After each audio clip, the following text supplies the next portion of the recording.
26th meeting of the Entergy board or panel to order. I'm Kate O'Connor, the chair, and I am a citizen member from Brattleboro, appointed by Governor Shumlin. And I think if we can we'll go around the room and introduce ourselves so that the public will know who we are. Hi, Derek Jordan, citizen member of the panel appointed by Speaker Shenson. Chris Wamser, Site Vice President of Des Moines Yankee. Chris Campbell, Executive Director, Wyndham Regional Commission. Nobody can hear anything back here.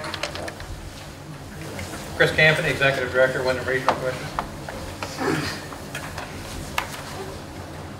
Another Chris, Chris Recchia, third in a row, Commissioner of the Public Service Department. Martin Langenfeld, a citizen member appointed by the governor. I'm Pat Moulton. I'm Secretary of the Agency of Commerce and Community Development. I'm pretty loud. You are loud. I am loud. David Mears, Vermont, Department of Environmental Conservation Commissioner. Irwin, Vermont Department of Health, representing the Agency of Human Services. Jim Matos, Citizen Commissioner, appointed by Senator Campbell, and I live in Westminster. I'm Steve Skipniowski. I represent the town of Vernon and appointed by the Select Board in Vernon. David Andrews from Vernon, representing the International Brotherhood of Electrical Workers, the workers at Vermont Yankee.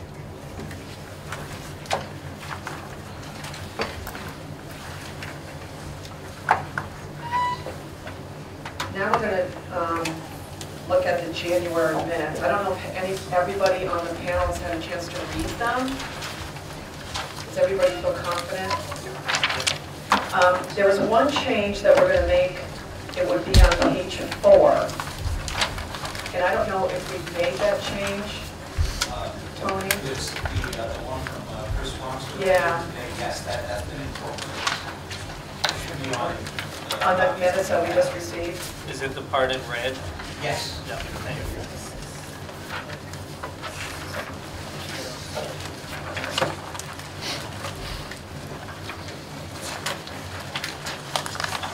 Does that make sense to everybody? No. What was there before was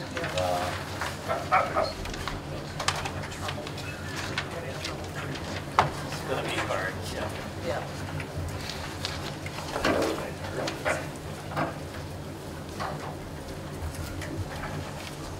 this is kind of inconvenient here. Yeah. Previously, it said something to the effect that funding was part of the build-back process of the state, and that certainly is not what I said. So I just kind of provided the input because that verbiage there is either that's what I said or is that what my intent was in responding to Dr. Irwin's question on that topic.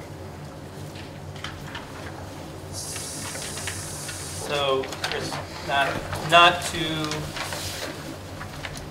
thank you, sorry, not to get in a fight about that, but I didn't recall that said in that context, because had I recalled that, I would have reserved the state's right to bill back for services and things that we are proposing to deal with in this process. I haven't decided what to bill back yet for or whether to, but you will be notified if we do choose to, but that is certainly within our authority to do so. So I'm not comfortable with that the response funding was part of the state's annual budget development and approval process. That addition is the concerning part to me. And I don't recall either of those components going one way or another. So maybe the best way to do is just drop that.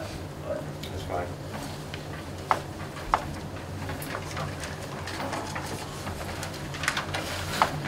So do you want to take out that entire bullet, which would be bullet 2, that said it was also asked what were the off-site monitoring response funding plans subsequent to 2015?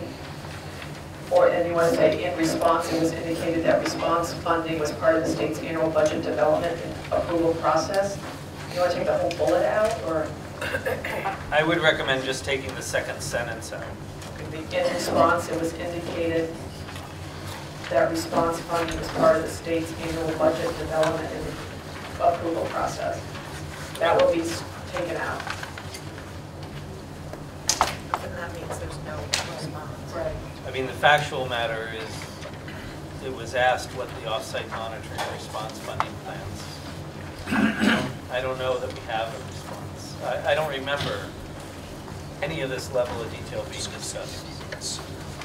Could we consider something that said, just so the minutes are accurate, that the question was asked and there was some discussion, say something that Commissioner Recker responded indicating state agencies could potentially bill back, and there's some confusion? No? Okay. No, because I mean, you could say there was some discussion. Okay, there was some right? discussion. And Some stop discussion, there. period. But I did not raise the bill back question then, in fairness, and I don't think it was raised that it was the budget either.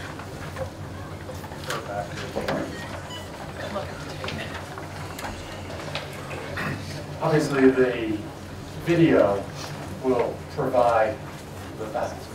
And that is the question that I have about the minutes in general, and that is that the minutes rely substantially in each part on the video for recording the content of the meeting. And to some degree, I think that that's difficult. One, if the minutes are used for the annual report, it may be difficult to go back to the video. And also, it makes it a very lengthy process to go back to the video and find the facts. I think it might be better, as sad as it is, and more work that it will take, that the minutes actually capture the salient points that are made and the responses to questions, or they not be brought up. To leave them open or to make it where the reader has to go back to another reference is difficult.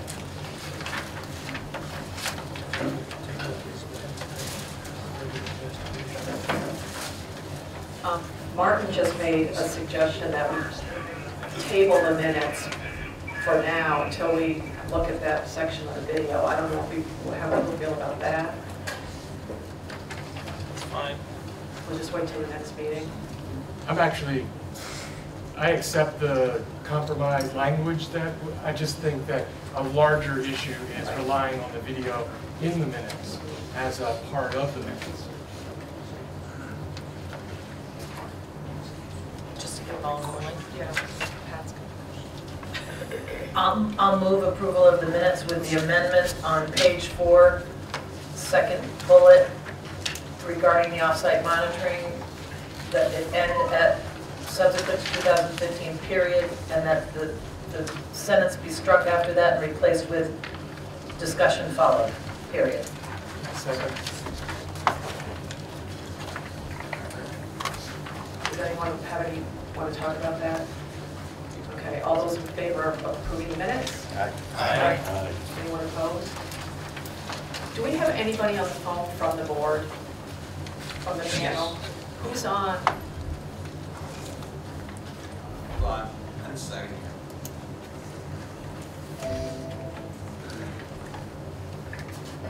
Okay, yes, if you can ask David Dean to speak up, you can't hear me. David, Dean, can you hear us? I can hear you. Perfect. Did you hear the discussion about the minutes? I did, and I'm going to abstain in that I could not make connection to the last meeting, so I was not there.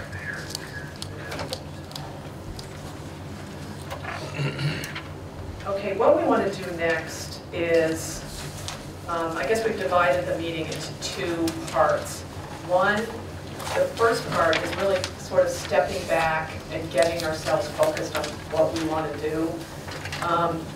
As we all know, we were quickly organized because of the way it all came about. And I think people on the panel and people, citizens in the public, have wanted us to, what is it that we want to be, and what is it that, what is our goal? We obviously have the legislation to guide us, which is we're an advisory group. We have our charter to guide us, which pretty much says the same thing. But it's open to how we want to deal with it, obviously with the public input. So I'm just going to throw out a couple of things, and these are just ideas that I've heard from the panel. and from a lot of the citizens. Some of them are here and some of them who can't be here. Nothing I'm saying is decided, so everybody can disagree or agree or add whatever they want. What I think we need to do is figure out how we're going to fulfill our purpose and the goals that are written in state statute. Some of the things that I've heard sort of come down into 4 areas, which is communication between panel members between meetings, and communication with the public during the meetings and between meetings. The issues, what are the issues we want to talk about? When do we want to talk about them? And how do we want to talk about them? Such as, do we want to bring experts in? Do we want to take visits? How do we want to handle that? The other question is, this might be a trickier one for tonight, is do we as a panel want to take positions on issues or not? And the 4th one we're going to talk about later on in the agenda, but we can talk about it now if we want to, is the resources that the panel has. So I don't know what we can do, if it's okay with everybody, is go through each of those and see what we feel about them. And I can give you some ideas of the feedback that I have received on each of these things. The first one is the communication, how we communicate amongst ourselves and with the public. I know, and I know we all know, is that we pretty much get our information a week before, and there's no communication. Like after this meeting, we won't hear from each other for another 3 weeks or whenever we hold the next meeting. So I don't know if it would be helpful for everybody is at the end of each week, there's an email that goes out just with public, with newspaper clips, if it's filings that have been made, just so people can feel like they're up to speed, more than we actually are when we come into these meetings. Then there's been a suggestion when we communicate with the public that perhaps we can have a web page or a website that's just panel related, it's controlled by the panel. Right now, Entergy has a VY decommissioning website, Public Service Department has a website. Those would be made, those would stay, those wouldn't go away. But we could have something that is, I don't want to say neutral, but that's sort of what the public's, I think wants, is something that's considered neutral. The other thing that people have been talking about is there's really no way to communicate with any of us, and whether we have some kind of email address on the website. Obviously, we have no capacity, very little capacity. We have no staff for ourselves, so whether we can, answer every email, but it'll give people the opportunity to weigh in on questions and concerns or things they think we should be doing. So I don't know how people feel about any of that or want to add to that.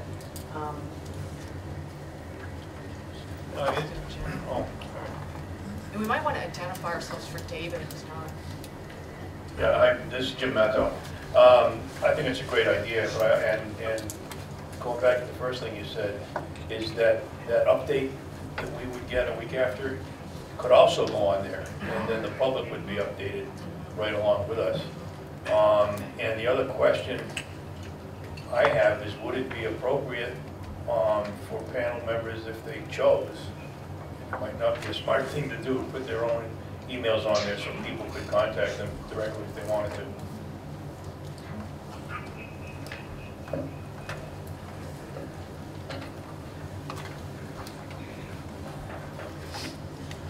I like the website idea a lot, but my only question is, how do we start it, maintain it, who builds it, that kind of thing, because... We have thoughts. Okay, you have thoughts on that, Kate. And then with regard to email, what we've done at our agency with regard to the Windham County Economic Development Program is we have a general email that folks can send emails to, and then we have somebody that checks that and farms out the question to the appropriate person. And for folks like me who are public employees, our email is already on the website. But that might save inundating folks' inbox if we had a general email location. And I like the idea of, maybe instead of an email that goes out to all of us, that that email, those updates and those kinds of things go on that website, and then we all just get in the habit of checking it as well as the public.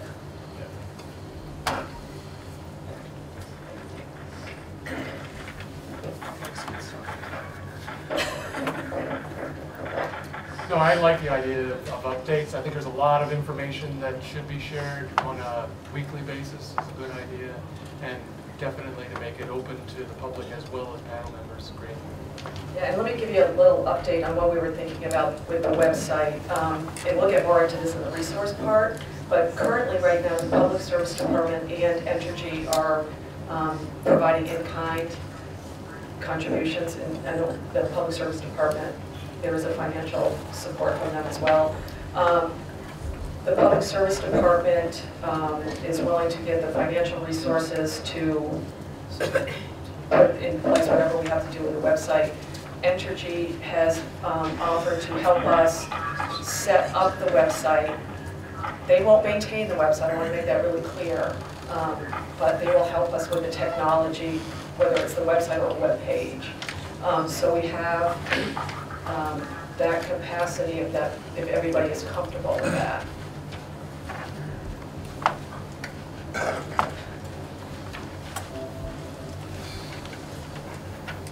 Well, Kate, effectively that opens the whole discussion about support in general, and I think the same is parallel. We are willing, within reason, to support the panel financially, and we'll see how that goes, whether if you have needs that go beyond our ability, we'll have to explore those. But, you know, we do think we can support the panel with assistance financially as well as administratively, and Entergy has offered to pick up some of its support in kind for the administrative aspects of this, and to provide that support, and I think that would be very helpful. Between those two, we'll have to assess over time whether that's adequate or not, or whether additional funds or efforts are needed.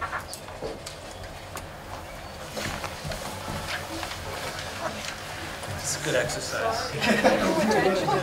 Yeah, I'm wondering how the panel feels, but we can also, on this website, use it as a place to upload expert testimony, YouTubes or videos, so that all panelists would have access to that easily.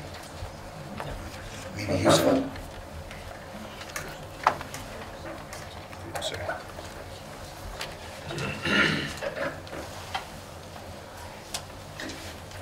All this is going by, like. One of the things that I really hope we'll be able to post to the website, there just seems to be numerous, not necessarily numerous, but filings that none of us are aware of, don't really know, and not only listing, I guess, what's being filed, what's contemplating being filed, what response has been filed, but some synopsis in English about what it is and what it means. And I know we've got, right now, Tony really is the only dedicated staff to this, right, Chris? Correct. And he's also our AV Club president. Yes, and in his spare time, he tries to actually be the nuclear engineer. Yes. So one of the things the resource committee met. We're still kind of an embryonic phase here. So but one of the things that occurs to me, and I don't know who would do this, but maybe if we could find some resource at UVM, Vermont Law, somebody maybe who could assist as an intern or something on this to kind of keep up with those posts, explain what, especially these various filings and all of them mean. And I'm not taking a position one way or another, just explaining this is part of the NRC process, this is part of the PSP process, this is an EPA rule, whatever it is, but just a suggestion.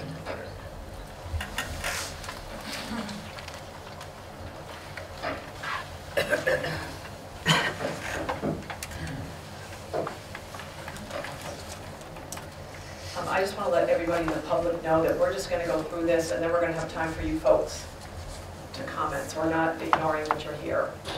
So you can listen to what we're saying and see if you hopefully agree or don't agree. So does everybody feel comfortable with that communication piece? weeks if we start that way.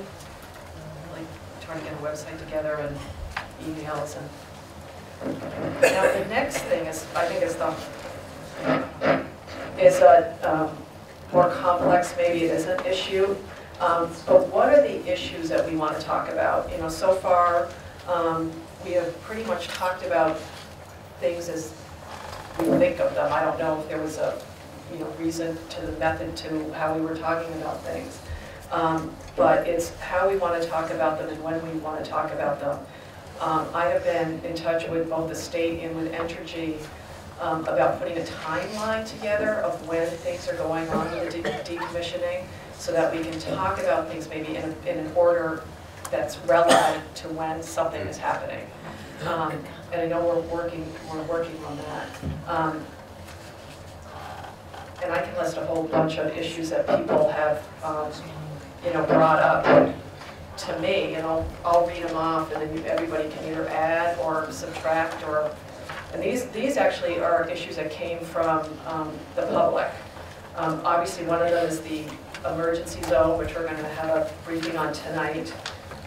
There's been issues about the decommissioning fund, about the future use of the site, about the economic development impacts of the plant closing, dry cast storage in the second pad, how the state is coordinating its response to decommissioning. There are environmental issues such as non-radiological contamination. Then there's the health impacts. People talk about how this is more, I don't know if this is more of an NRC issue, it's just the utility versus merchant plant. People have suggested that maybe we talk to others who have gone through decommissioning, have those community members come in. So those are, some of the issues that the public has said they'd like to have us talk about. I don't know if there are more. There probably are more.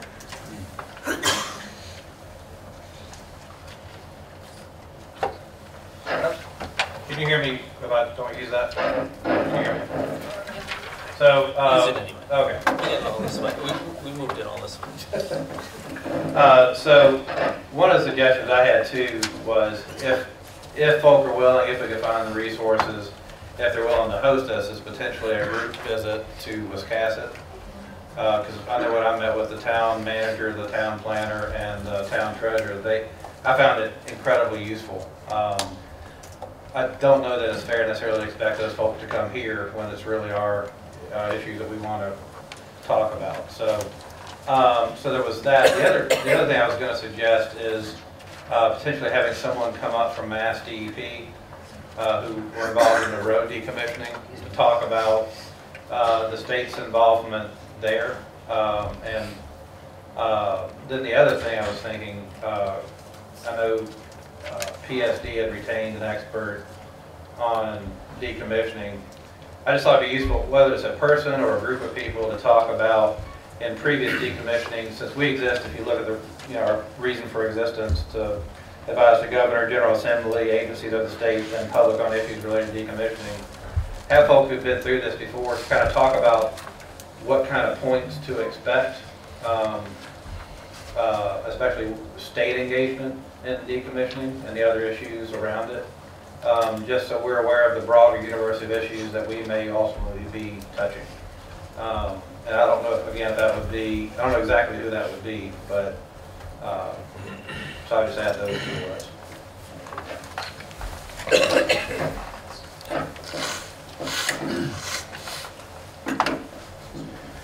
Another issue that I think would be great to talk about is it possible to release some of the decommissioning money earlier to clean up known contaminated sites on the property of EY?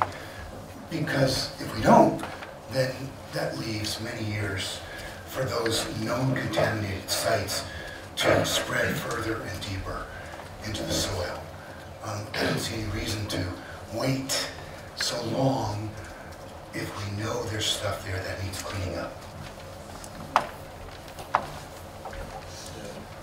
I understand what you just asked. I think we just moved a little bit off the topic, though, which is we're talking about future considerations for this meeting, right? With the panel. Yeah. So pros and cons against doing what you're suggesting, for example. Yeah, just an open discussion. Okay, understand. Is it possible? Okay.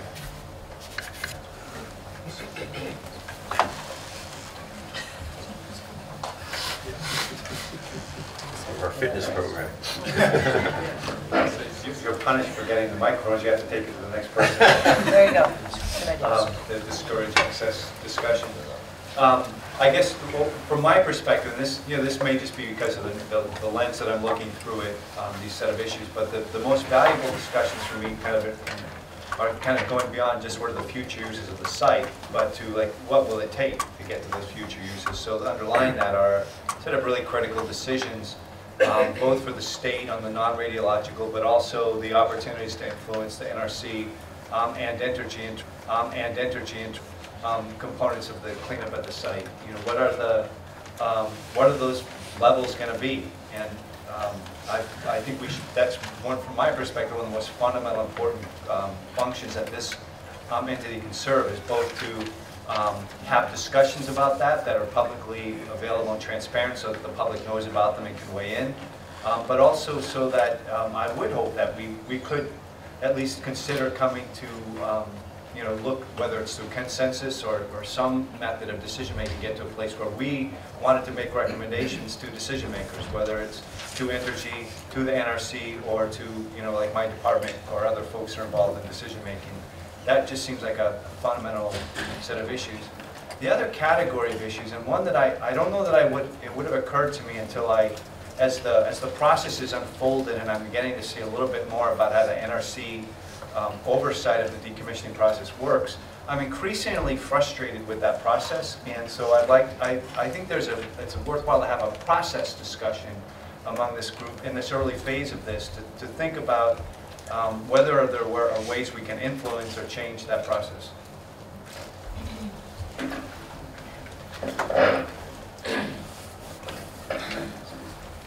Thanks. I think it's a good list. To answer Kate's first question. But I also wanted to tie two things that David and Chris Campany said earlier. Chris suggested, referred to the state's previously retained consultant on this stuff. The NRC is not the most user-friendly organization. Not that they're trying to not be. It's just very dense information and dense policy language.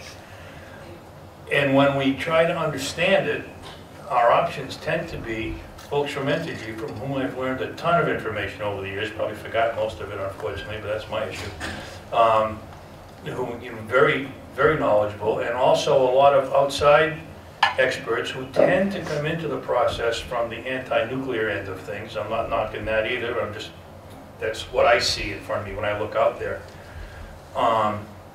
And if we're going to really fulfill our mandate, I think we need competent guidance, information, advice from someone who we can say with a straight face is actually objective.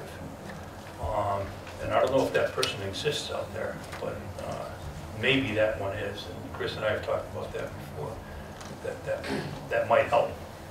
And just get a handle on the whole process. Because as this goes along, what the NRC does and why and how is going to continue to be somewhat of an enigma to me.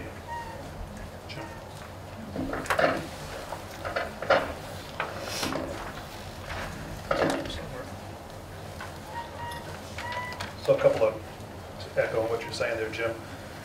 The draft of our charter on page 4, there's a reference to joint learning. Joint learning, it says, means that there are opportunities for people to learn, and I think this is key, from trusted and credible sources about the science and technology, and to learn about the concerns, perspectives, and needs of all interested and affected parties. I think that's an important part of any discussions we have, is whether or not we're talking about facts that are credible to be backed up, or whether or not someone's speaking about opinions, because it's Plenty of those. Plenty of those, that's right. Looking at the Maine Yankee decommissioning advisory panel, document that was sent out to indicate there's a number of recommendations that the Yankee decommissioning group put out that we've spoken to some of those already. Encouraging public involvement. This is never stop inviting the public into the process. Experiment with meeting locations, never tire in attempting to encourage public attendance. Number 3 that they reference is pay attention to structure and organization. I think it's real easy for us to start to wander away from what the mission here is. A case of mission creep, and suddenly we're somewhere that we don't really belong, where our charter doesn't allow us to go. So we've got to keep that in check. But the one that struck me the most was put time into education. And I think that should be one of our issues that we have here, not just as a one-shot, but a number of times throughout the year, is while we're talking about these difficult issues, perhaps we should start those discussions with an education session on exactly what it is we're talking about, so we can have the facts on the table so that we're informed going into it.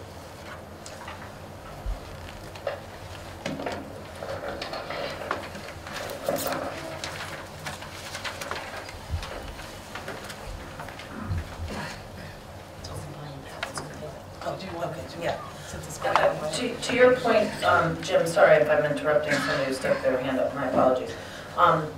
You're right, I think we've got a fair number of local folks who've done some resource, and I agree finding the objective sort of person that can give us without a lot of bias is helpful. And I'm looking at Jeff Lewis and Jennifer Stronston, and I know they've done a lot of work on research into what other communities have experienced. So, I mean, there are some people around who have simply looked at this from a research and economic development impact and et cetera standpoint that I think we could bring in, could share what their research has been in addition to other local experts.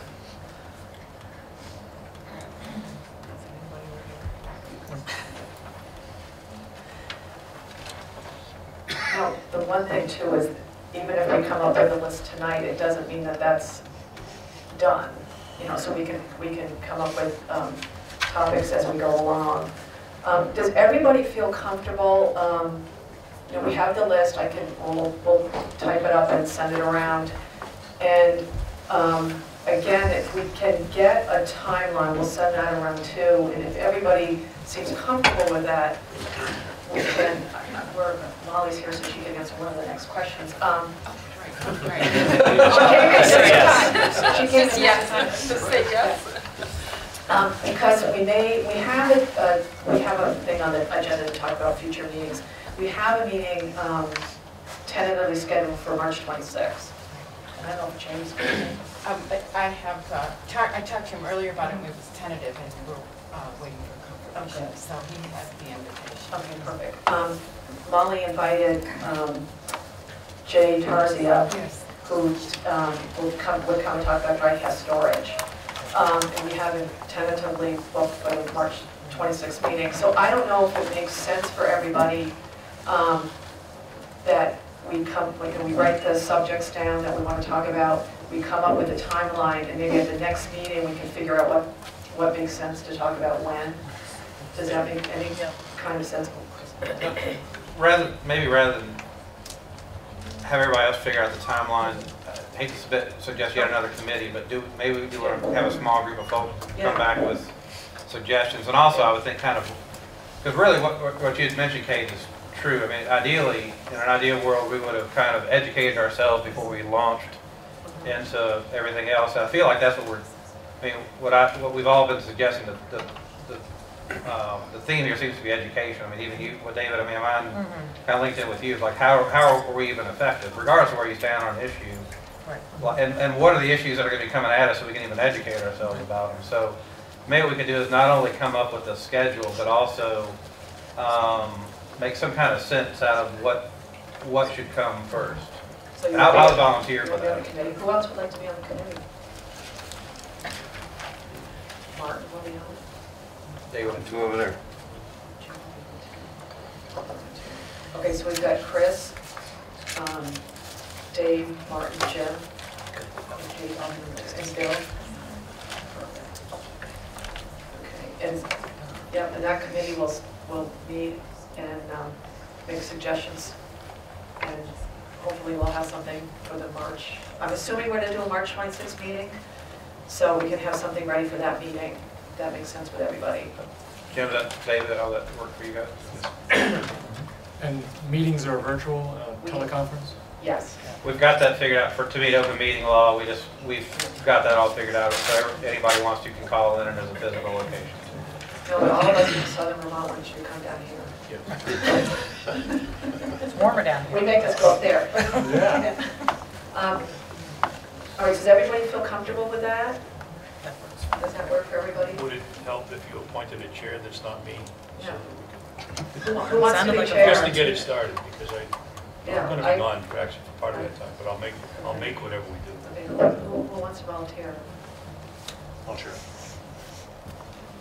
And if folk want to, I can volunteer the Wyndham Regional Conference Room. We've got teleconference capability there too. We've got a conference phone.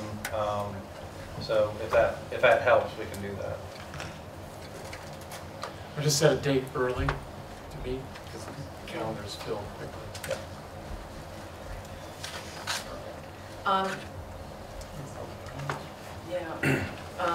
The one thing, that I don't know if you want to touch on resources. The report to the legislature deals with a resource piece as well. So I don't know if you want to quickly just talk about that, and then we'll open the floor for comments from the public. We have the draft. I don't know how many people have had a chance to look at it, the legislative report that we're required to send in. It's pretty straightforward. Catherine Morris put it together for us. And it really is just a basic, here's what we've done, here's who we are. There was really no commentary in it. There are just a couple of changes, and I'm not 100% sure if they're in the document that we have now or not. But I will read, some of them aren't. The first one is on page 4. And it's under site assessment, which is the first paragraph on the page. Does everybody see that? Right now, it reads Entergy members of the NDCAP, Chris Wamser, Mike Toomey, Barrett Green, Vermont Yankee Decommissioning Project Executive, provided the overview of the site assessment study. And it says, see the details below. What we want to do is remove the rest of that sentence that says, Entergy emphasized that the SAS is a draft document that will continue to be revised throughout the decommissioning process. Do you have that? Page 4. How do you want that? Line Yeah. 4. Line 4. No, yeah. What we would do is strike out the end of line 4 that says Entergy, and then it goes line 5, emphasize that the SAS draft is a document that will continue to be revised throughout the decommissioning process as more information becomes available. Did everybody see that? Yeah. Because the site assessment study is not a draft, it's done. So we need to just correct that. The other part is on page 8. This is the resource part. It is in the document that you have, and I'm just going to read it for the public so that they can understand what the thought process is on the resources. It says the Department of Public Service will continue to provide administrative and financial support to the panel. Entergy will continue to provide in-kind administrative support and in-kind meeting resources, such as audiovisual equipment for presentations, laptops and projectors, microphones, copies of meeting materials, etc. The panel is not requesting funds from the state of Vermont at this time, but reserves the right to do so if additional resources are deemed necessary for the panel to carry out its mission. And I don't know if Chris, Rekia, do you want to sort of talk about that you feel comfortable in the Public Service Department that you can Yes, if necessary? Yes, I do. I will state that I think we have the capacity to help and do this. And I appreciate Entergy's willingness to support some of the administrative aspects of this, and I think things will improve. I would certainly like to get Tony more back to nuclear engineering and less administrative support, but we can figure that out. I think that in the context of the resources necessary by this group to continue, I think we should be able to manage that, but we can revisit that at any time. It does make me a little nervous that it follows the chart that lays out the decommissioning amount of 1.2 million. That, you know, in the context, people might think it's something related to that. I hope not, because it ain't. But I think we'll be okay. Thanks, Pete. And I'm just going to add, speaking of Tony, Entergy is providing in-kind administrative support, and they're going to provide someone who's going to take the minutes for us. Obviously, when the minutes are taken, they go to, oh yes, Sarah back there, Sarah Barnett, so minute taker. So Tony doesn't have to. And you know, the process for the minutes is she will take the minutes, they go to Martin and I to look at, and they go to the entire panel. So there is a check and balance of what's in the minutes. And there's one more change, which is on page 9. It's the second bullet, which is on the second line, that says discussion of the risks and emergency scenarios related to the spent fuel pool and transfer to casks, its implications of EOZ and EOR. This section was written prior to this meeting, so it's talking about what we're going to talk about at this meeting, and we're actually talking about it's just a little bit different. We want to change that language to say Entergy provided an overview of the anticipated emergency plan changes. I can read that again. Entergy provided overview of anticipated emergency plan changes.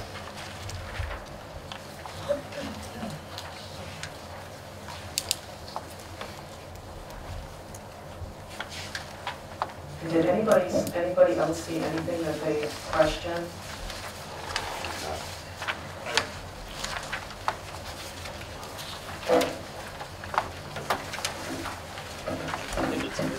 Thank you.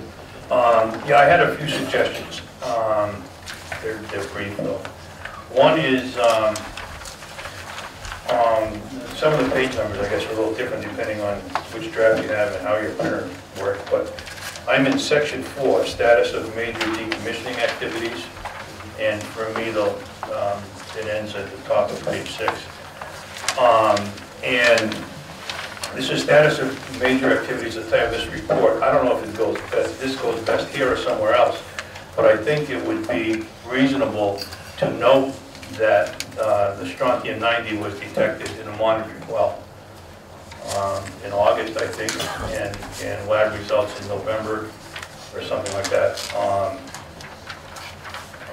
Without saying anything about that, it seems to me like if we're presenting this report to the legislature, that seems like a significant thing to have in there.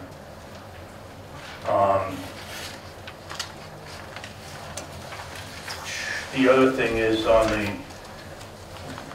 following that on the site assessment study, the last bullet refers to the PSDAR plan for submittal to the NRC in December, and we could change that to say that was submitted to the NRC in December. And the other thing I had is really a question. I know that the state had, I forget the number, a couple hundred comments, and Entergy was going to respond to those. And if those have happened, we could put in there when it's happened. If they haven't, we could put in there that they have not as of this date, which is part of this report. Respond to that.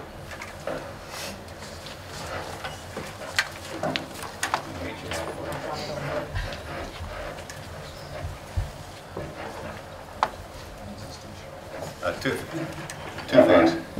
related to the comments, it's our intent to provide this by any business tomorrow. We'll be back to the state related to those, so we can reflect that or not reflect that, whatever. Related to your first comment on strontium 90, certainly we recognize the seriousness of that issue, but technically that's not really what anybody would call a major decommissioning activity in, I'll say, NRC parlance. Right now, NRC would require, for example, a revision to our decommissioning activity report if we had a major change to our decommissioning activities, right? Schedule, start a significant, high dollar significant item on a different time frame than what we're supposed to. The piece with the strontium is a point of fact, but I don't think anybody would call it a significant decommissioning activity in any way. Well, I understand that, and I don't disagree with it, but I do know that we all know that that's an important issue to the public, and I would hope we could find a way to put it in there someplace, just simply acknowledging that it happened.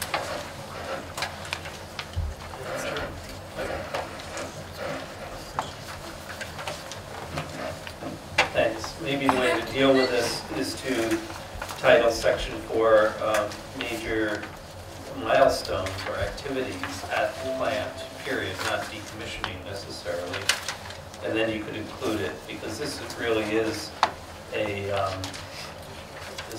flow chart of the activities that have occurred at the plant. So that would be one.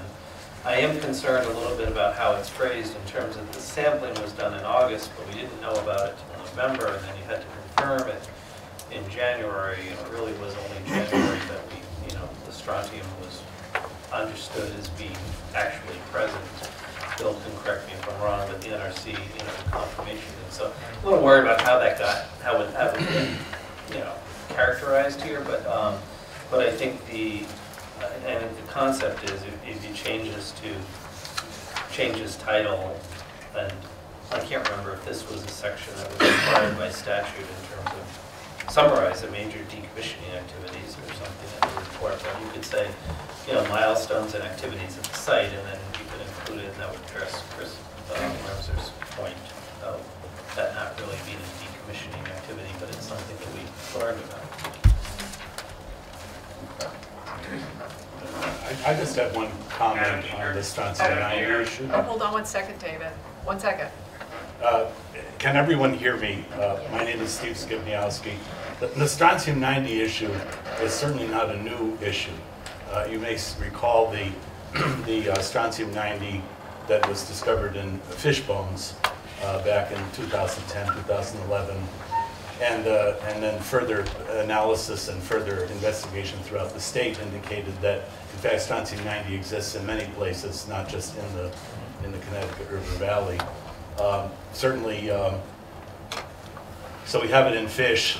Certainly, we've been identifying it for many years in certain milk samples, and so it's out there. It's part of the material that has been deposited from weapons testing over the years, and so I don't see it. I don't see strontium 90 by itself being a unique, unusual situation that has just emerged. It's certainly been around as an issue for quite a while. That's my position on that. David? Dean? Can you hear us? You should be able to hear us. Are you recognizing me, Madam Chair? Yes, can you hear us?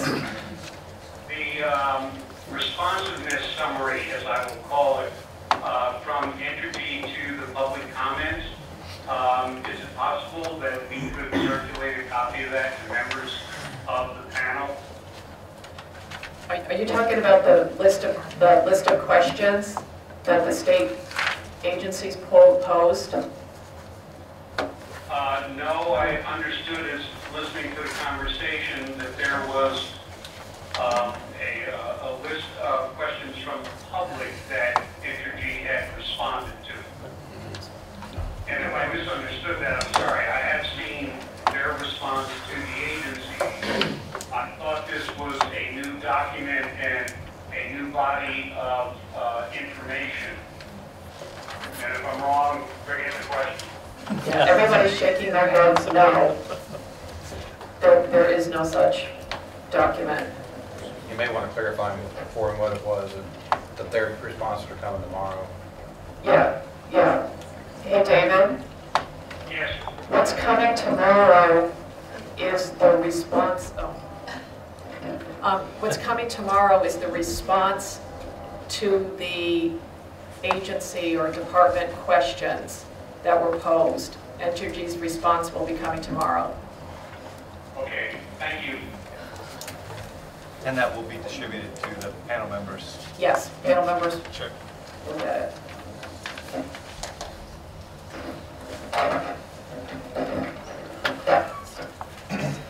So we want to detract from the current conversation. But I do want to ask about the change that you requested a few minutes ago. And that was on page 9, the February 2015 topics for tonight. Just as people were talking about the Structure 90 issue, I was reading one of the parts of the report, and there's an emergency planning zone update that is exactly that. You're probably better without the mic. So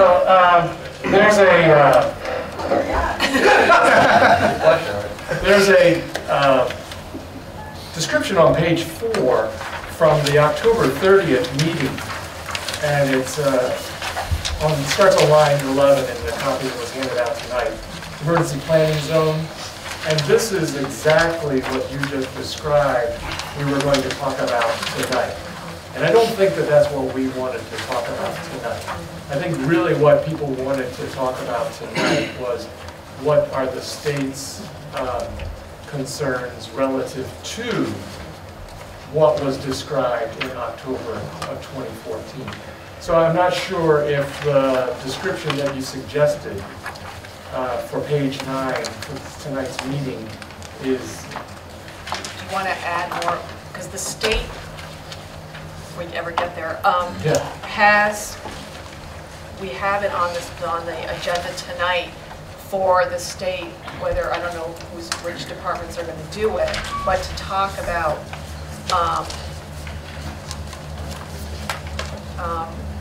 it's after Entergy makes their presentation, there's time for the state to talk about what their concerns or whatever about what Entergy has presented. So do you want to add something? So it might be instead of, I think I captured what you said, Entergy provided an overview of anticipated emergency plan changes.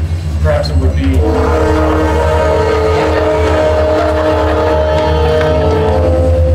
not a conspiracy theory.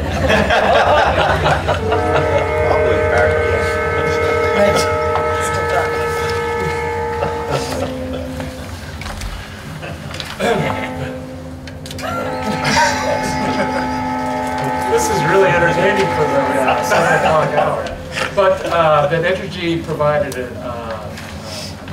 a second overview of anticipated emergency plan changes, and the state provided its reactions to that.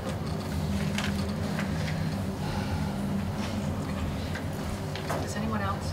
Does everybody, since we're making these little changes, can we draft up the changes and then send them around again? Does that make sense to everybody? So we can make sure we all get it right? Okay.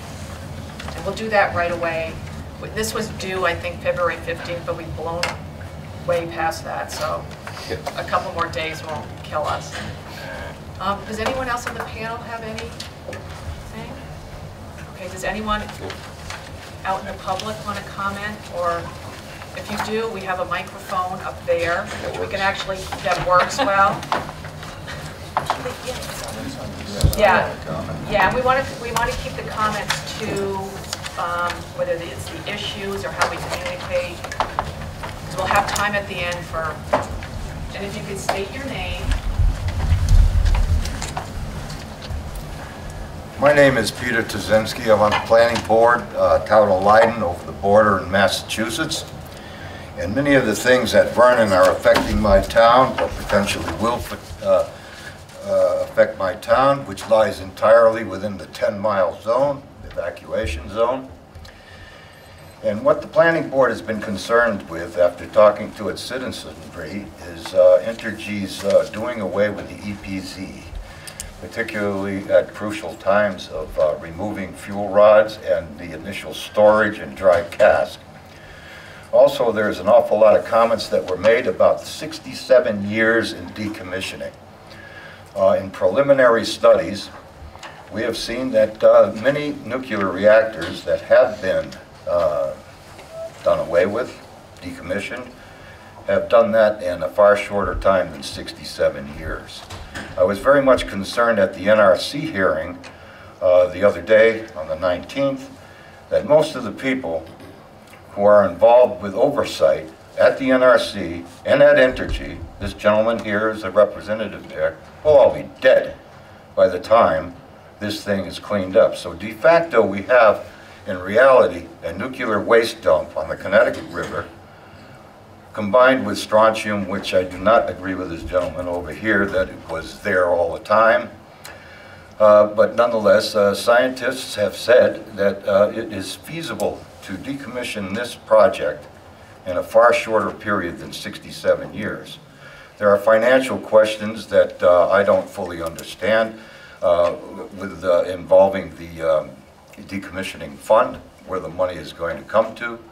What happens if Entergy no longer exists, because there are several other plants that are in questionable shape that are owned by the Entergy Corporation. And the fact that this is a merchant plant that cannot garner funds from ratepayers in the form of Western Mass Electric Company like they used to. You know, they needed an expense, they would attach a surcharge on your bill. This is not possible with a merchant plant.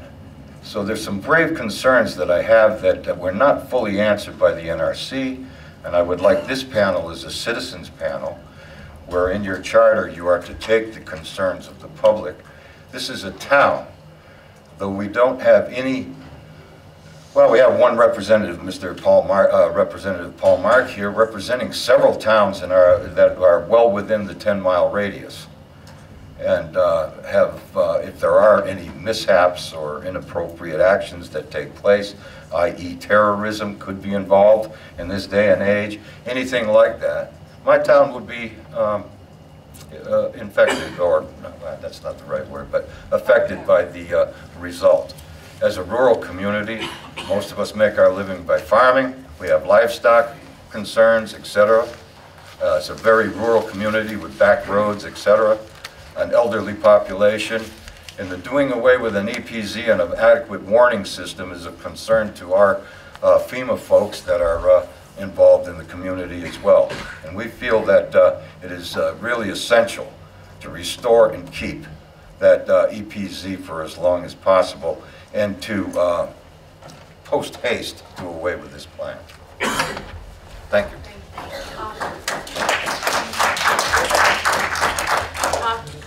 Just one thing. We're going to talk about the EPZ later, so I don't want to talk about that right now. What we really want to do, because Entergy is going to make a presentation, then I think the state is going to talk a little bit about it, and then we're going to open it up to the public. So if we can save comments on the EPZ. Can't hear you. Oh, if we can save comments on the EPZ until later after we do the presentation.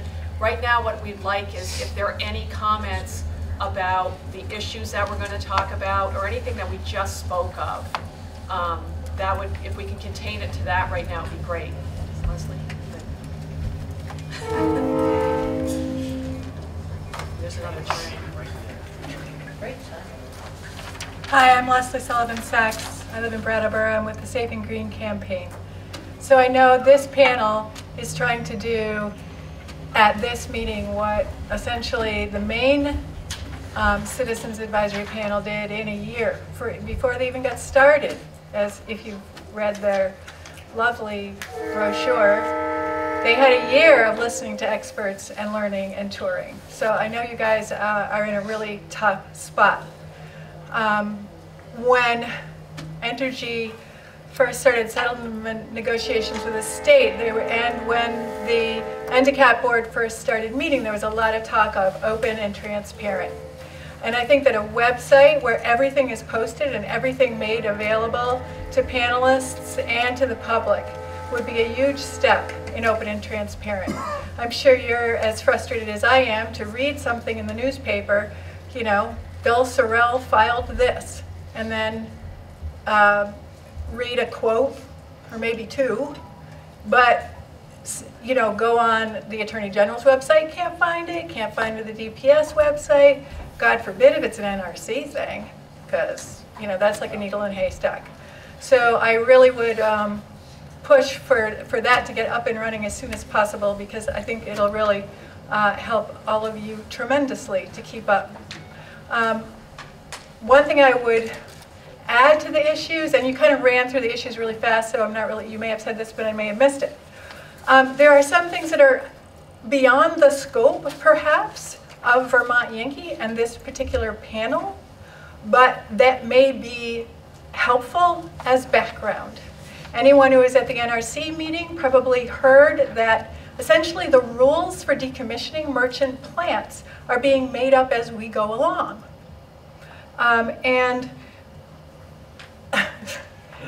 So one thing that might be useful if you had a website and an issue that you may want to follow is that issue of decommissioning merchant plants.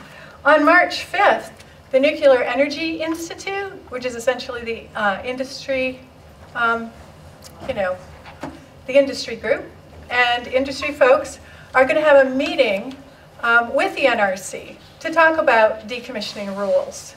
It's from 1 o'clock till 4 o'clock down in Maryland, but it is open to the public.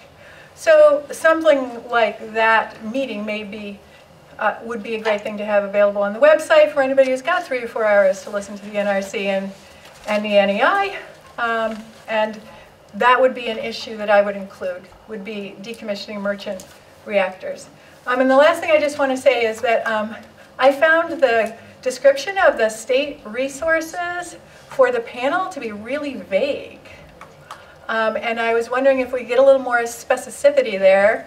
I think it's really obvious that the panel needs a clerk or some kind of administrative support, without doubt, starting 3 or 4 months ago. And so I'm not really sure, Commissioner Recchia, what you meant. And if you could get a little more specific on what you mean by state financial support, maybe a budget would be good for this panel to come up with. That would be helpful. That's it. Thanks.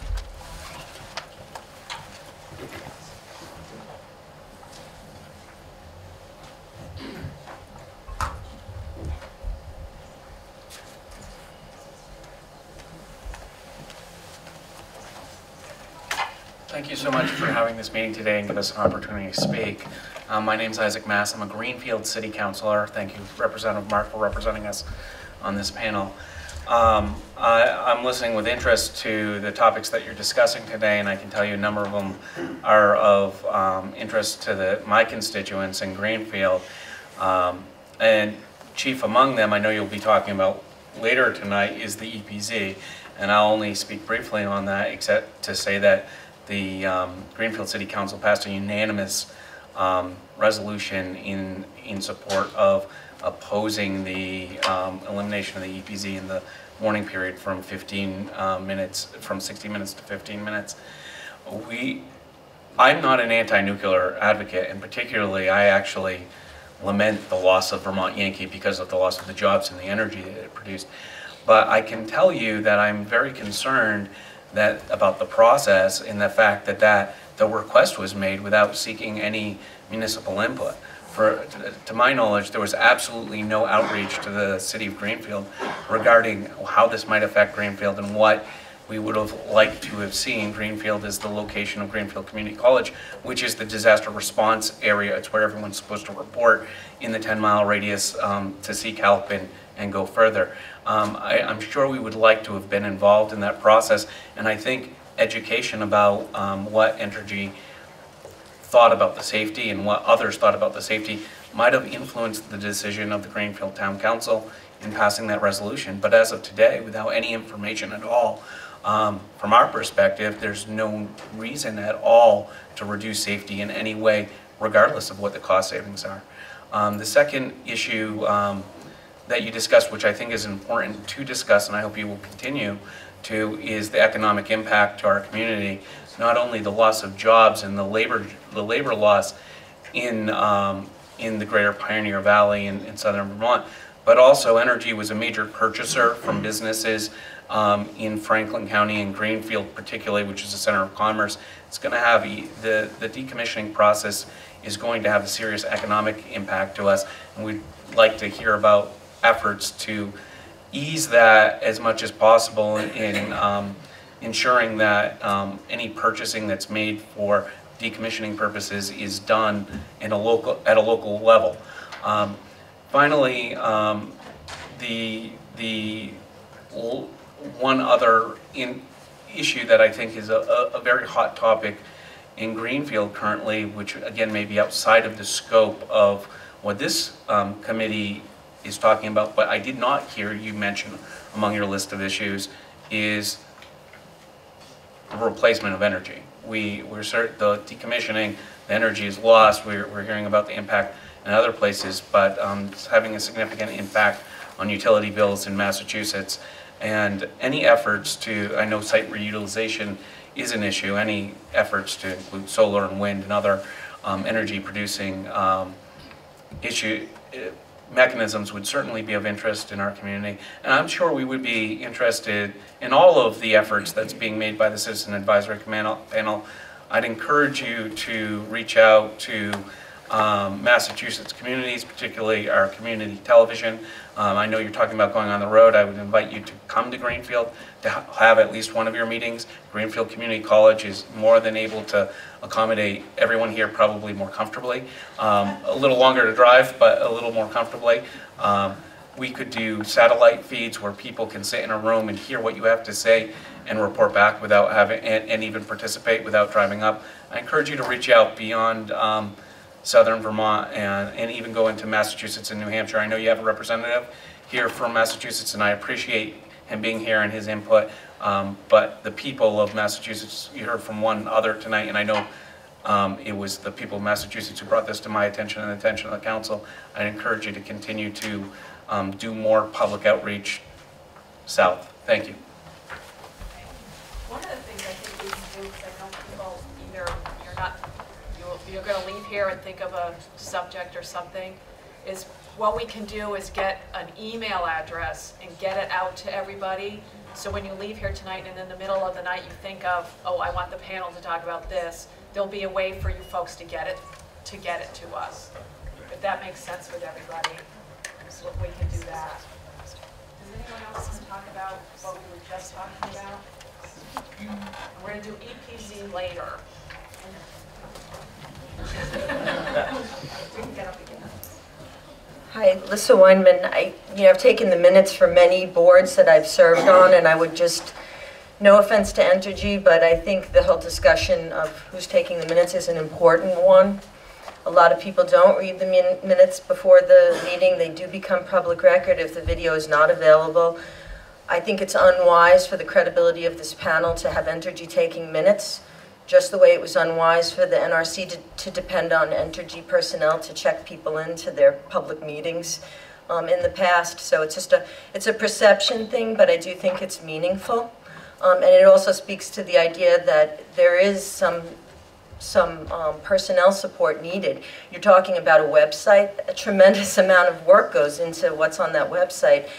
In Canada, I believe, and in other countries, groups that are sort of overseeing processes like this are actually funded to do so by the federal government as watchdogs or whatever, but there are funding sources for things like that in other countries. So maybe that's something that we need to look at, because clearly we do need some kind of clerk or somebody who pertains to the panel itself.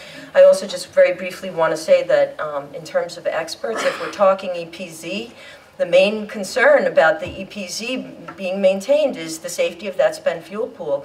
And to think that there's like an objective person who's going to come and be completely objective is foolhardy, really. Everybody's got their point of view.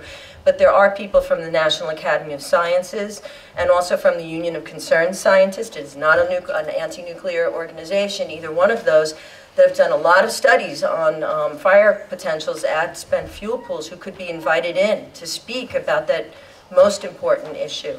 So there's lots of experts out there, and I would hope to see the panel take advantage of the learning that a lot of them can bring. Thanks.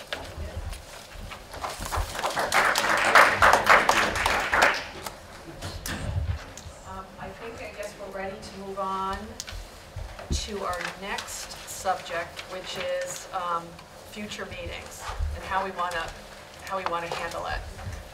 We do have one tentatively. We probably should do it on March 26th, whether it's Jay or somebody else. Does that make sense to you, Molly? Yes. Yeah. You know, I just on Jay Tarzi, I had presented. We were in New Hampshire looking at how we can get people to get information out in transparency, and he spoke at and so.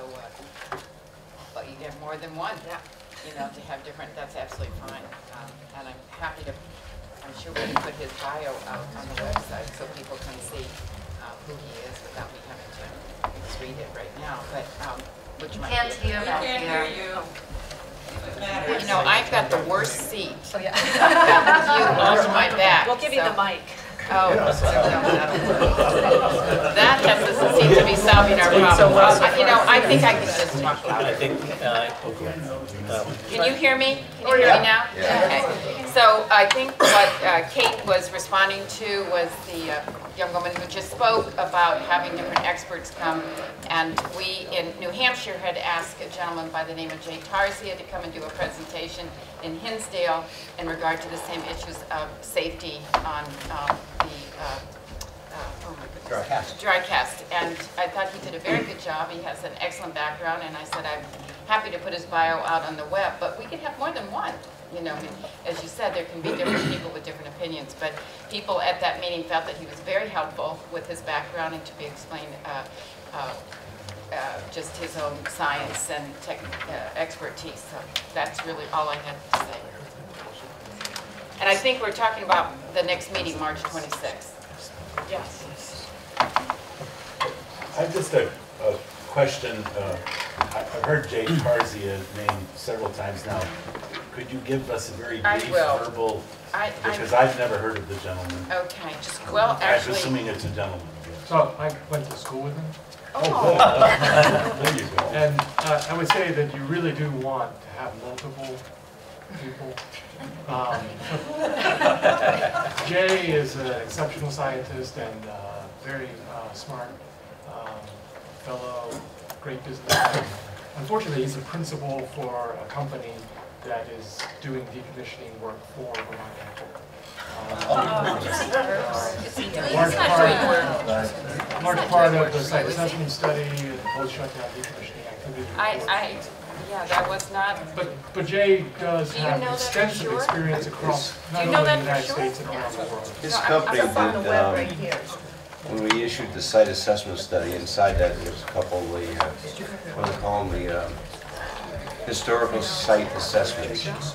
That company had done those assessments previously. No, Jay is very. So, just so maybe we can be clear about that for everyone as well. My whole intent is to have someone come and to talk about it. I have no connection to Entergy on this whatsoever, please. So he is a president owner of a company called Radiation Safety and Control Services, which is in Stratham, New Hampshire. It's a small business that was established in 1989, offers expertise in all aspects of radiation safety and radiation measurement applications. They specialize in operations and decommissioning services for nuclear power plants worldwide and currently manage the dry cast storage units at Maine Yankee, Connecticut Yankee, and Yankee Road. Mr. Tarzia has 30 years of experience and has held various technical and managerial positions in research reactors, nuclear power facilities, and decommissioning sites. He has an MS and a BS in Radiology Sciences and Protection and is certified by the American Board of Health Physics. His technical specialties include reactor operations, decommissioning, internal and external, and this is a science word, dosimetry, and operational health physics. He is chairman of the New Hampshire State Radiation Advisory Committee, and through his work directs many large projects involving decommissioning reactors and regulatory compliance. Never in anything I have read about Jay or worked with him was there a connection to Entergy. So if there is, I would really like to see that, because that has not been, and he gave an excellent presentation, and I would support more than one person, but we can begin with Jay Tarzia. How about that? Thank you. So we have the next meeting.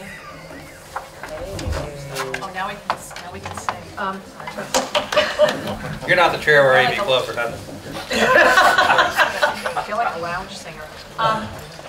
So we have a meeting scheduled for March 26th. We have no meeting scheduled after that, so I don't know how people want to handle it.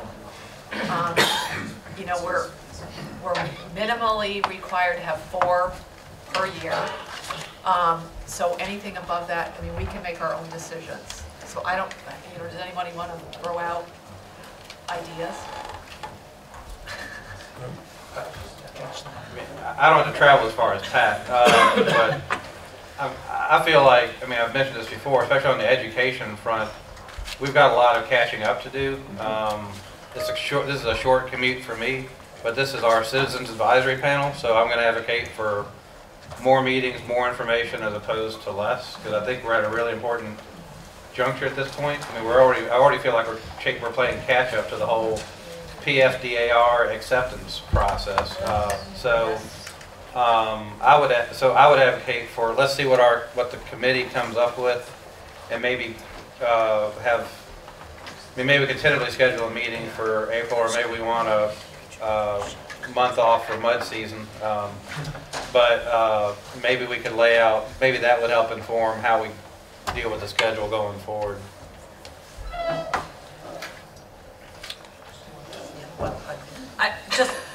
I'm pretty loud. Selfishly, for those of us in the administration, end of April is likely to be very crazy time. As the legislature tries to wind down, so I advocate for the month of April off. But y'all do what you need to do. We all do what we need to do. And in Massachusetts, we'll be in the same situation, but we'll be just starting our budget. We go year round. That's exciting. Joy. So do you want to do March and then May? How does everybody feel about that? And do you want to plan, maybe we can plan in March beyond May? Do you want to wait till March? Because by March we'll have the timeline and everything, and then we can plan. Do you want to look at picking a day now for May, so we're not... Let's throw out May 28th, since it's also the last Thursday of the month. Yeah, we've been doing the last Thursday of the month.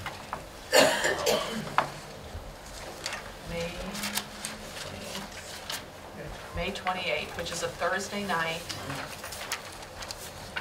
Does that work with people? Madam Chairman, if I could point out, I know Jim Tonkovich has a continuing conflict the last Thursday of every month, which is why he's not here this evening.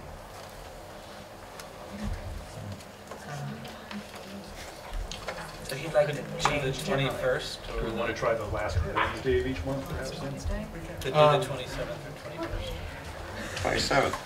I'm a regional planning commissioner in Franklin County, Vermont, and we meet the last Wednesday, and I'd like to meet with my Yes.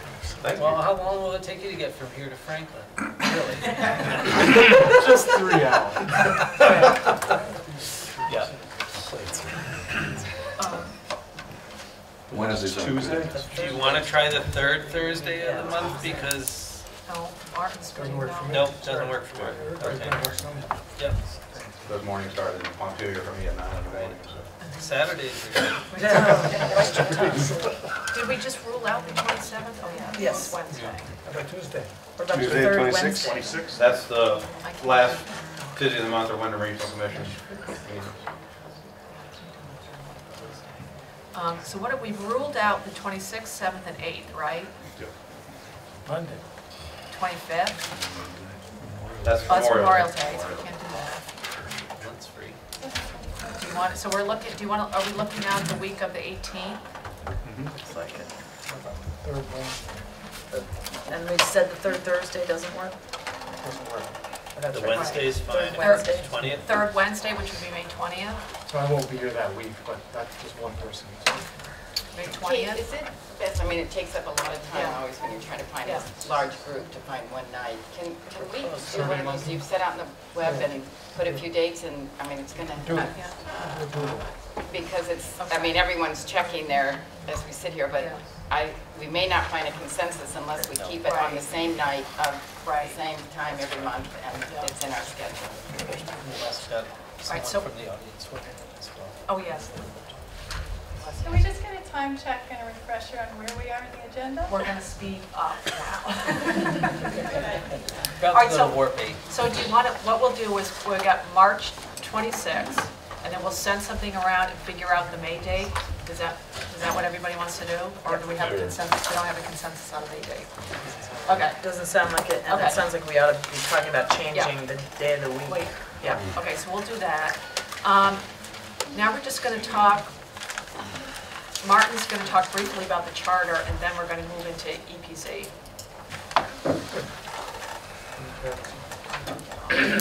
Okay.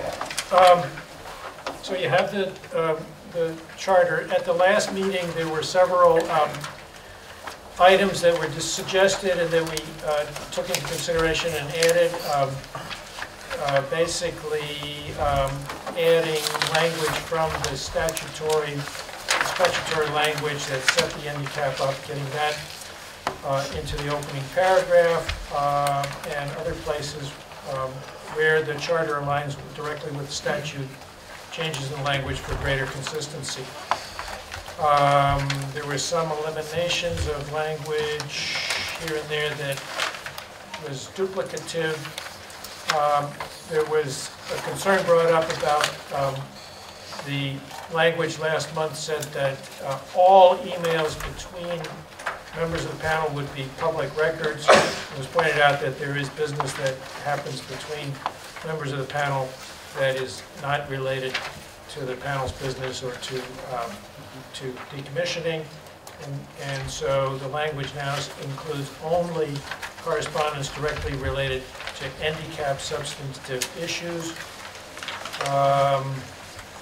And then there was one other which was suggested by Pat, which is, you'll find on page 4, item D. It says virtual meetings, basically just stating that it's okay to have virtual meetings as long, meaning people attending by telephone or by Skype or whatever, or even technically the whole panel meeting by Skype, but I doubt if that would happen. As long as the requirements of the open meeting law are met. And the open meeting law does provide for that kind of meeting as long as there is ability for the public to attend in some way. And I think it goes without saying that the panel abides by the open meeting and open records laws anyway. So with that, I think last month we postponed voting on that, but I think that this takes into consideration now all of the suggestions that have been made. So I would like to move the adoption of this charter. Second. David Dean? You can still hear us? Yes, I can. Okay, good. We're going to vote on the charter now. Right. Okay, so... I spent some time reading it. Okay. And you saw the changes? Have you got the recent copy? Yes, Anthony sent it to me today or last night. Okay, perfect. All those in favor of the charter? Aye. Aye. I'm assuming no one is opposed. So we have our charter.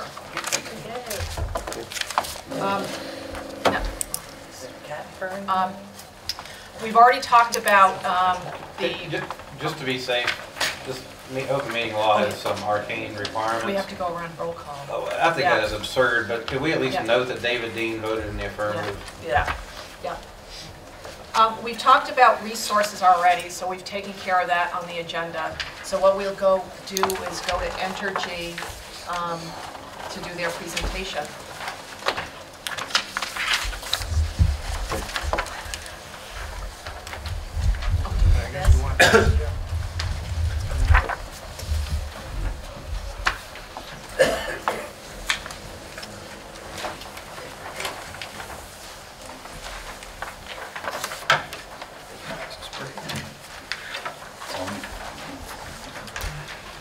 Can everybody hear me?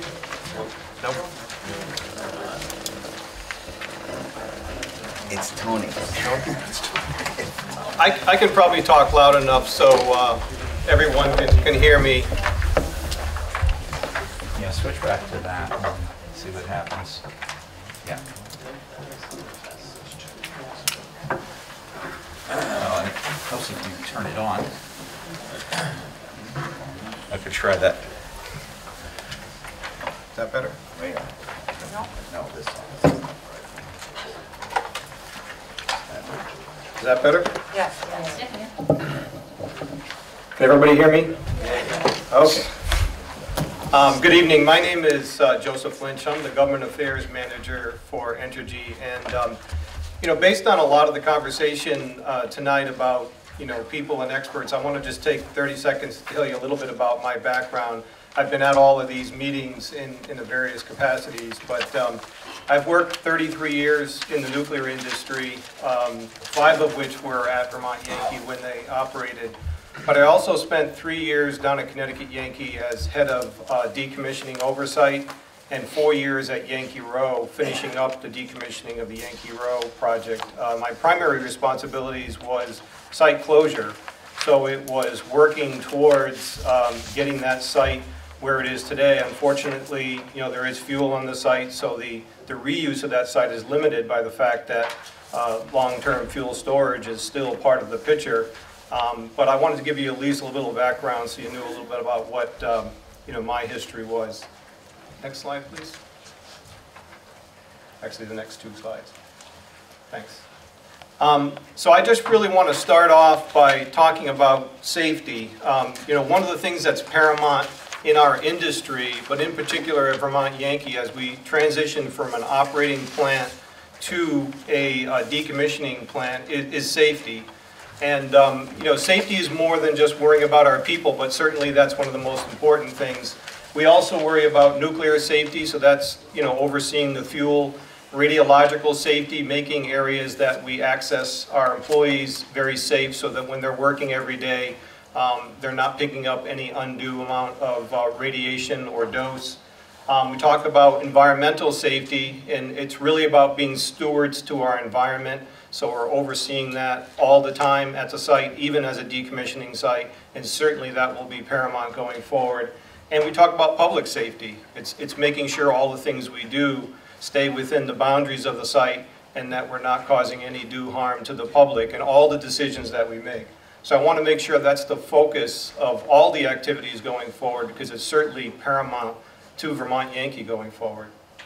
A couple of things since the last meeting back in January that were kind of milestones. We talked a little bit about this, but the NRC previously oversaw the activities at Vermont Yankee in what is known as the reactor oversight process. Once we shut down, they transitioned us to what is now called the Decommissioning Inspection Program. So that has occurred on January 20th. And in fact, the week of February 16th, last week, we had an inspection on site. So the NRC has already performed their first inspection of some of the activities associated with decommissioning. And they made that commitment last Thursday at the PSDAR public meeting. So I just want to report on the fact that the NRC, in their new role, is already overseeing activities associated with some of the pre-planning for decommissioning. As many of you know, and many of you attended last week, we had the public meeting with the NRC on the PSDAR, opening it up to the public, and certainly the public had their opportunity to provide their input into the PSDAR. That public period will close on March 23rd, and I want to reemphasize that the NRC welcomes comments through email.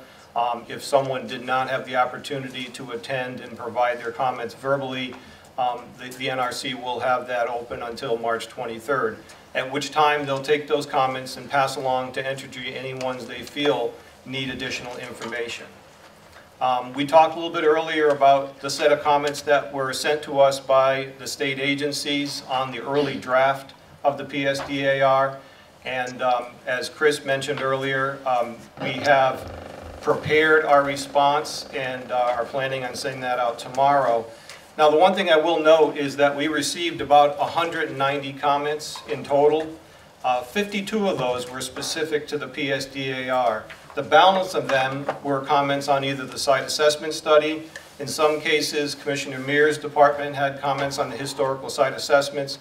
And in fact, a lot of the requests were requests for additional information or an opportunity to come in and further evaluate the data that we provided in the site assessment study. And we'll talk about that as well in our response. But a lot of the comments were requests for additional due diligence, and we very much want to make that opportunity available to the agencies so they can do their job.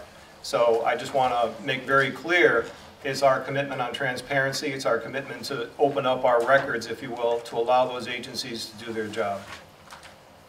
And then lastly, we continue to do kind of select decommissioning preparation activities, removing some outbuildings. We had some temporary trailers on site that were housing folks that are no longer with us or no longer needed, trying to trim the costs associated with powering up buildings that are no longer needed. This is not any of the major buildings on site, but things that we had set up over time that are no longer needed as we transition into decommissioning. Next slide, please. I want to thank one of the comments that was made earlier about the recognition that there's an impact on our community. And one of the things that we have been doing is using and continue to use local resources. And in this slide, I talk about the fact that we have over 40 local companies, and it's not just Vermont, it is Massachusetts, it is New Hampshire, and it is Vermont. And we're using those companies, and I've listed just a few of them on this slide, for either doing construction activities, engineering activities. In some cases, it's HVAC, it's ventilation, it's plumbing, it's electrical work. So we're reaching out to the local suppliers of those resources that we need as we transition into decommissioning. And we're proud of that, right down to using a local deli for the new food service that we have for our employees. We didn't have the numbers for the slide, but in the January-February timeframe, we're going to be spending over $1 million on local contractors supporting decommissioning. So clearly, it's a transition. Clearly, we're not using as many as we did when we operated, but our commitment is to providing those opportunities to local suppliers because it makes sense, it's economically beneficial, and it helps out as we transition down in the size of our organization. Next slide, please. This slide was put up at the last meeting, and Chris talked about it, but I think it's really important to kind of talk about where we're transitioning to.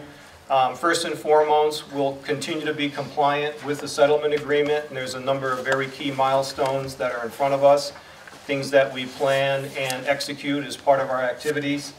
Some of the things that we'll be working on over the next several months is what is known as system draining and layup. So some of those systems that were formerly used in operating the plant will be drained, dried, and put in a layup condition until such time they'll be actually removed from the site. We'll be taking power away from those buildings that we no longer need, both from an economic standpoint, but also to put them in a safe condition in that there's no electrical power running in buildings that are no longer being used by our employees. And then we'll also be going through some security modifications as we transition into a smaller footprint at the site. So we no longer need the security that goes out further, but we'll still have a very robust and compliant security force. I talked a little bit about select building removals. We'll continue our commitment to environmental monitoring. That'll include groundwater monitoring, the radiation monitoring around the outside of the plant. All of those will remain in place as we transition into decommissioning. It's part of our license and it's part of our commitment to public health and safety. We'll also be working with the state on a very important part of the settlement agreement, and that is to negotiate the cleanup standards and the site restoration standards for what is really going to be the end game for this project. We need to know where we're going before we can finalize our plans for getting there. And then finally, two important milestones is the construction of our second dry cast fuel storage pad. We currently have one that has been built.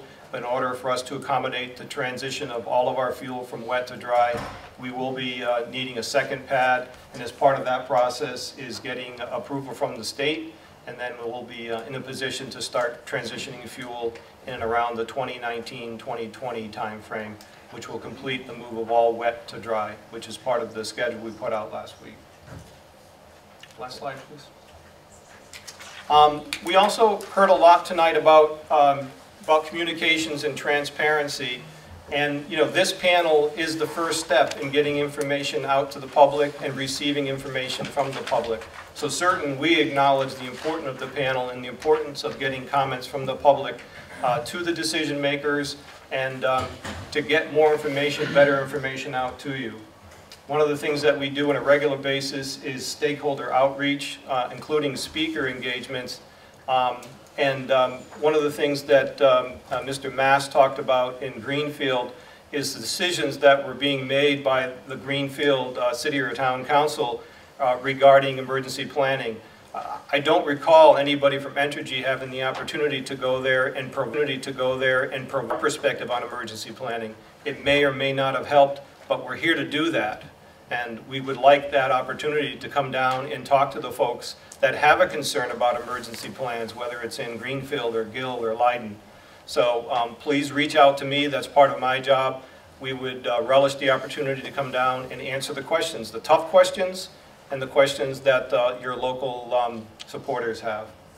Community involvement as much as we can. We're going to continue with that. I mentioned last week our commitment to the area in Windham County. We were supporters of the recent Harris Hill ski jump event for the 30th year in a row, and we're proud to be able to do that as we no longer have as many funds to support those, but they're going to be very important to us going forward because we're part of this community. Today we hosted Representative Mark on a tour of the plant. We've extended that to the members of the committee, and we will be following up on that very shortly as the weather starts to improve. It makes the opportunity to come visit the site that much easier. So I'll be following up with all interested members of the NDCAP to get to the site, and we'll set that up very shortly. And then finally, we do have a website, and it's a very detailed and robust website. So a lot of the things that were talked about earlier about having access to information from the NRC, things from the press, documents that have been issued, they're all posted on the website. This presentation is already posted on the website. So we're very, very aware that good information and timely information is very important to the public, and that's why we've created a new website. I certainly support the notion of the NDCAP having their own, but in the meantime, I think you'll find that most of the resources you're looking for are available on our decommissioning website. Any questions I can take? Does anyone from the state, you want to give us just a non-EPC update? A non-EPC update. Is there anything you want to say? Then we can go right into EPC if you don't. Yeah, no, let's go right into EPC. Okay. We're not going to have questions. Oh, we can, yeah. That's why I was asking if you. Whatever. No, we can. Yeah, well, that's why I was asking if you folks wanted to, just a question, comment on it. Well, Joe, you said there was a schedule related to everything on the prior slide. Is that posted on your current website? No, we're developing, we actually have many, many levels of schedules, and we had heard your comments earlier about getting kind of a forecast schedule for some of the upcoming activities. We've started on that effort, and if you looked at our schedules right now, they're very, very detailed. They're designed to ensure we have the right resources. So, you know, on an 11 by 17 sheet of paper, you need like, you know, a pair of glasses just to see the detail. We're going to try to get that to something that is much more important to the panel, understanding things like submittals, approvals, and upcoming decommissioning activities. Yeah, I'd like to thank Entergy for hosting me this morning at the tour. It took a little while to get the tour going, but I know there's a lot of stuff going on as you were actually shutting down operations. And I recommend to the panel, definitely, if any of you have never been there, go see it. It's very eye-opening. It's not at all what I expected. And he did make the gracious offer this morning to host one of these information sessions in Greenfield, and we're going to set that up in the next 4 to 5 weeks for all my people here from Massachusetts. So, thank you.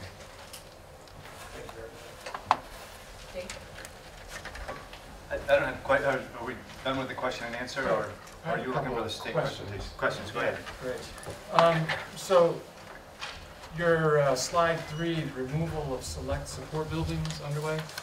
Are you providing plans about the removal of those buildings if they contain asbestos or lead to the state agencies that are responsible for overseeing that kind of remediation for other industries around the state, like Entergy?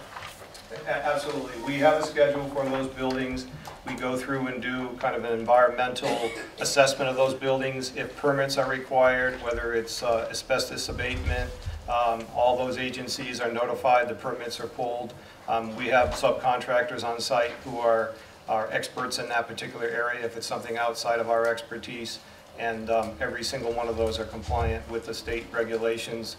One of the upcoming activities that I know is very near term is the removal of 2 legacy underground storage tanks. There are certainly state regulations regarding, you know, how you go about doing that, getting the approvals, and we're going through that process right now prior to going forward with those activities. But these are fairly routine. These are non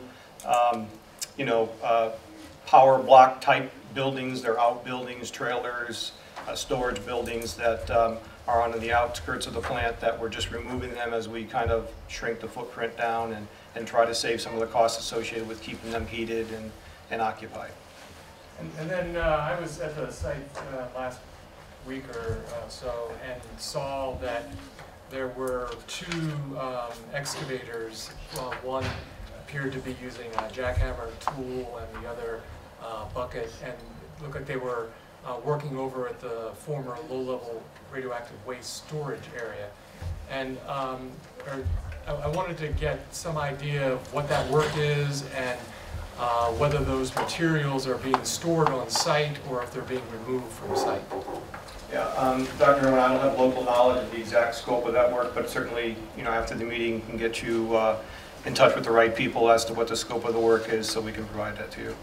Yeah, there was at the Yankee Road decommissioning, there was a situation where concrete was removed from the site, and it was actually found quite valuable by people off-site for various uses, and unfortunately it was found to be contaminated. So we're just trying to make sure that those kinds of things are being evaluated, especially with all of the new people that are there doing all this work. I see a number of companies that aren't typically involved in nuclear or radiological work, and just kind of trying to make sure that that sort of thing is going on. And then on page 5, you talk about ongoing environmental monitoring. Your environmental monitoring right now is based on NEI 0707, the Nuclear Energy Institute's groundwater monitoring program. And from what I understand, that doesn't really apply to plants that are in decommissioning. And do you intend to continue to sample on a monthly basis the same 31 wells that you've been doing for the last few years? Or do you intend to reduce the number of wells and the frequency of wells, sampling from those wells. I think that our commitment to NEI 0707, which is the Groundwater Protection Initiative, will go forward for as long as the wells, the 31 wells, which is part of our network, require us to do so. Right now, we sample all of them quarterly, not monthly, and there are certain ones that we sample more frequently. Those are the ones that have detectable amounts of tritium. So we will continue to do that through however long it is necessary. At some point in time, those wells may no longer be necessary as part of the NEI initiatives, and I think that protection initiative also has you look at them and trend them, and if the trend shows that over a long period of time they're no longer necessary, you can remove them from the program. So that would be almost as if we were an operating plant. We would treat it the same way, and we would make the decisions based on the data. And do you intend to continue to share split samples of those well samples with the state of Vermont? To the best of my knowledge, we'll continue to split all samples with the state of Vermont. Thank you. If I could just make one other comment regarding your observations about Yankee Row and off-site materials. I was there for that period of time. I was also at Connecticut Yankee, where they had a similar circumstance where certain materials were released to the public thinking that they were perfectly usable, and so we're very sensitive to that issue, and I don't think we'll be allowing that to happen at Vermont Yankee.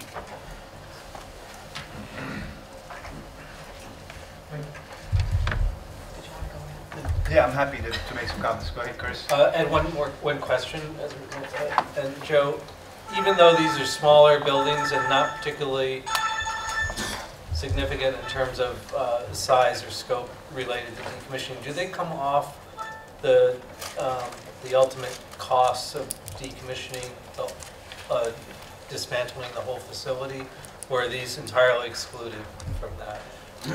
These buildings are very much part of the scope of decommissioning, and if you were to look at the detailed decommissioning cost estimate that was in the PSDAR, you'll see there's an allowance for these type of buildings during this phase. Thank you. Thanks. So I think I'll just go up to the microphone just so folks can hear me. Thanks, Joe. I'll be very brief. I just thought for folks that hadn't made it to the NRC hearing, when was that, last week or so? Meeting, not a hearing. Thank you. Yeah, well, as I said, the process remains a little opaque to me. But as I just thought I'd share a couple of things, and there's a couple of evolving things in terms of the state activities that the Department of Health, Department of Public Service, and other state departments have been engaged in. But one of our comments, it sounds like it may be addressed, given what Chris was saying, that we did expect, and have been clear with Entergy and with the NRC, that we expect responses back to the comments that we provided on the site assessment study and on the PSDAR. Another category of comments for us, and we'll be submitting formal comments to the Nuclear Regulatory Commission within the deadline, but we believe that NRC is required to do a full NEPA analysis, an environmental impact analysis under the National Environmental Policy Act. We don't think that the position they've taken that they're somehow in compliance by relying on old environmental impact statements is sufficient. They need to look at the specific issues of the cleanup at this site before they allow it to decommissioning go forward. For my department, one of the issues we're very concerned about is making sure there's been a full site characterization done with regard to the non-radiological hazardous waste at the site. And then, so those are the comments that we presented before, among others. And there are a couple of things that have come to my attention just in the last week. I just learned about the removal of the buildings, and I just think in the spirit, Chris, of collaboration, I would encourage you and the company to let us know. I don't think there's anything routine about anything that happens at a nuclear waste site. And so I just encourage you to let us know so we don't find out at meetings like this or just by happenstance.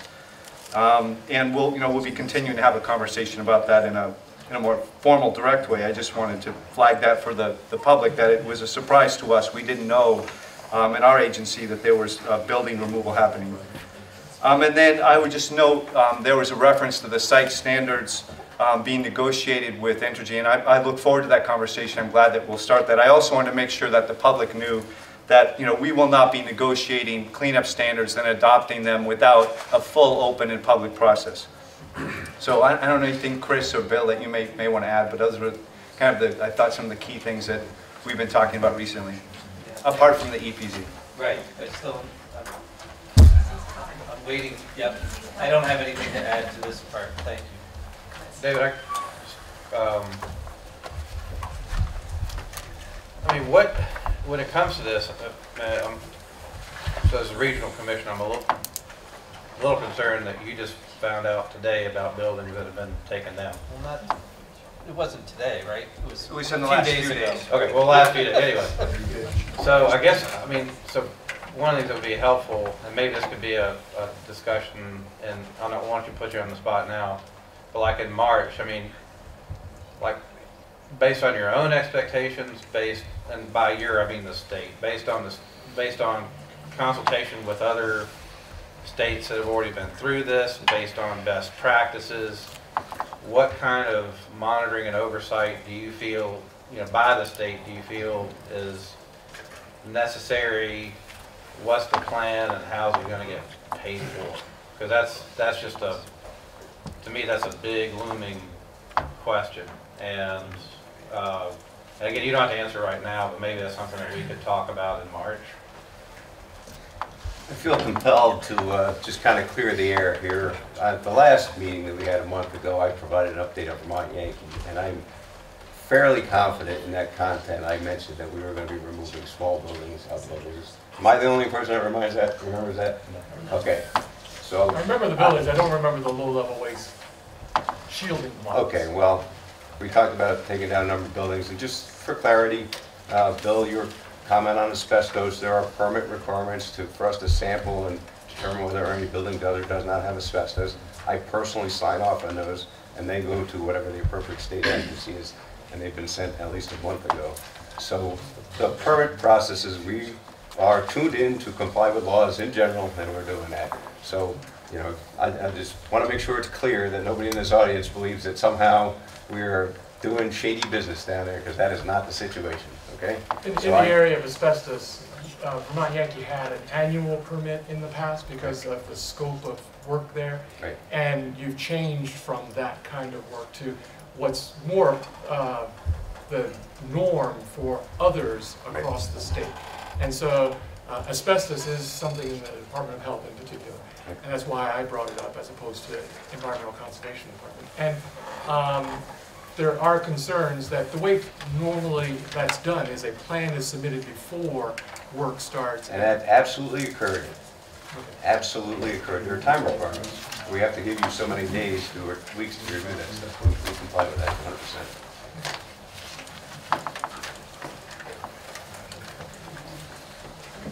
Is everybody ready to go to EPC? The subject of the night? Yep. This Entergy, want to give their update? I just want to take a minute to introduce Mike McKenney. Mike is our emergency planning manager at the site, and he's going to go over a very similar presentation that Dr. Irwin referred to in the annual report, updated with where we stand with the actions we're taken to modify our emergency plan. But I did want to make just two what I think are important. In one case, clarifications, and in another case, kind of our position relative to comments. First, as far as the clarification, last week at the public meeting, there were a number of members of the public who made comments regarding the cost associated with us continuing on with a full emergency plan beyond what we are planning on through our submittal with the NRC. Statements were made in public that the cost would be in the area of $10 million for 4 years. I just want to clarify that we currently pay $4.5 million per year to the 3 states to support their participation in our emergency response organization, and that the total cost for 4 additional years at the full staffing would be in excess of $100 million. And we have the information to back that up. So I just wanted to clarify that particular statement. Second, Mike will give you a complete update on where we stand with the emergency plan and those changes we requested through the NRC. Unfortunately, we have a couple of contentions that were filed on the part of certain state agencies and an appeal to a decision that was recently made by the Atomic Safety and Licensing Board regarding changes to our first emergency plan change that has to do with our emergency response data system. So Mike will give you a very comprehensive update, but we're unfortunately not in a position to answer a lot of questions because we are a party now to contentions that have been filed against us. So without further ado, Mike McKenney.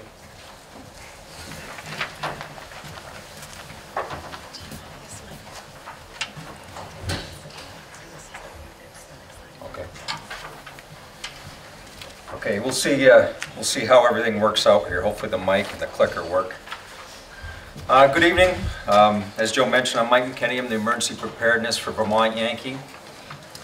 And I was in attendance for the August 30th meeting and provided information relative to emergency planning at that meeting. And this will basically bring you up to date with where we are.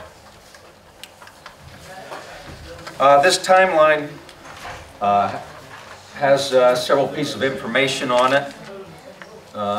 Things I'll point out are February 5th, we implemented our post-shutdown emergency plan, and that got us into what's called Safe Store 1 period, which extends out to April 2016, where we'll be implementing our permanently defueled emergency plan. And you can see that that starts Safe Store 2, which carries forward until 2020, at which point we'll implement our ISFC emergency plan. And I'll get into more detail relative to those periods in the presentation. Okay, as far as the emergency planning zone goes, it's a 10-mile EPZ, which everybody's aware of, and it encompasses some or all of the towns in the 3 states listed here. And as far as E-Plan with a decommissioning facility, we've had 3 E-Plan submittals to date. The first one being the post-shutdown E-Plan license amendment request, or what we refer to as LAR. Again, we implemented that on February 5th, and it covers Safe Store period 1. Exemption requests, EP exemption requests, we expect the NRC commissioners to vote to grant exemptions on those in March of this year. And these support the permanently defueled E-Plan and emergency action levels. And then the third one is the permanently defueled E-Plan and emergency action levels. We expect approval late 2015, and those will cover Safe Store period 2, which starts April 2016. And as I mentioned before, it goes until all fuel is in dry storage, currently planned for 2020. And all 3 of these submittals are available on our website, which is located here and has been mentioned previously tonight. Okay, so to go into a little bit more detail, the post-shutdown E-Plan, we received approval on February 4th. We implemented on February 5th. It's fully compliant with existing regulation and guidance. It required no exemptions from regulation. And on-site and off-site programs are maintained and all EP requirements are met, including exercises. It essentially involved changes to on-shift and ERO staffing. That's appropriate for the lower risk having to do with the shutdown plant with all fuel removed. What is CRO? Emergency Response Organization. Yep. Thank you. We maintain the capability to assess and monitor actual or potential off-site consequences of a radiological emergency and mitigate actions associated with the spent fuel pool.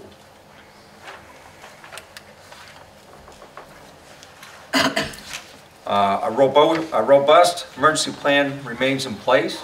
For example, we have a May hostile action-based exercise scheduled for May of this year, which involves state participation, all 3 states. Our communications equipment is all still part of our capabilities, and we have regular drills, amongst many other things. Relative to the states, we continue to fund at the same level as we did when we were in operation. The RERP funding, which for those of you that don't recognize that acronym, it's a Radiological Emergency Response Program. It's over $4.5 million for the total of the 3 states, and I have the states broken down here, where you can see Vermont is over $2.1 million this year, New Hampshire over 1.4, and Massachusetts a little over $1 million. Overall, the post-shutdown E-Plan has some other minor changes as a result of the plant shutdown. There's been a significant reduction in potential events as a result of defueling, and overall, much slower event progression warrants future changes. Okay, a little bit more on the E-Plan exemptions request. Okay. Again, I mentioned we expect the NRC to take action on the filing next month. Okay. As far as exemptions go, the reason they're needed is because current NRC regulations don't distinguish between an operating power reactor and one that is permanently shut down and defueled. These exemptions are similar to those granted to other decommissioning plants recently, such as Kewanee and Crystal River 3, which you may be familiar with, and also with those requested by Songs, who is also currently awaiting a vote. Exemptions form the foundation for the permanently defueled E-Plan and EALs, and they're a normal part of the regulatory process.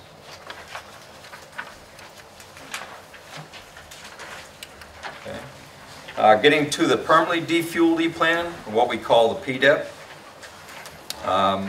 Again, we expect NRC to take action on the filing in the 4th quarter of 2015, with the implementation expected in April 2016.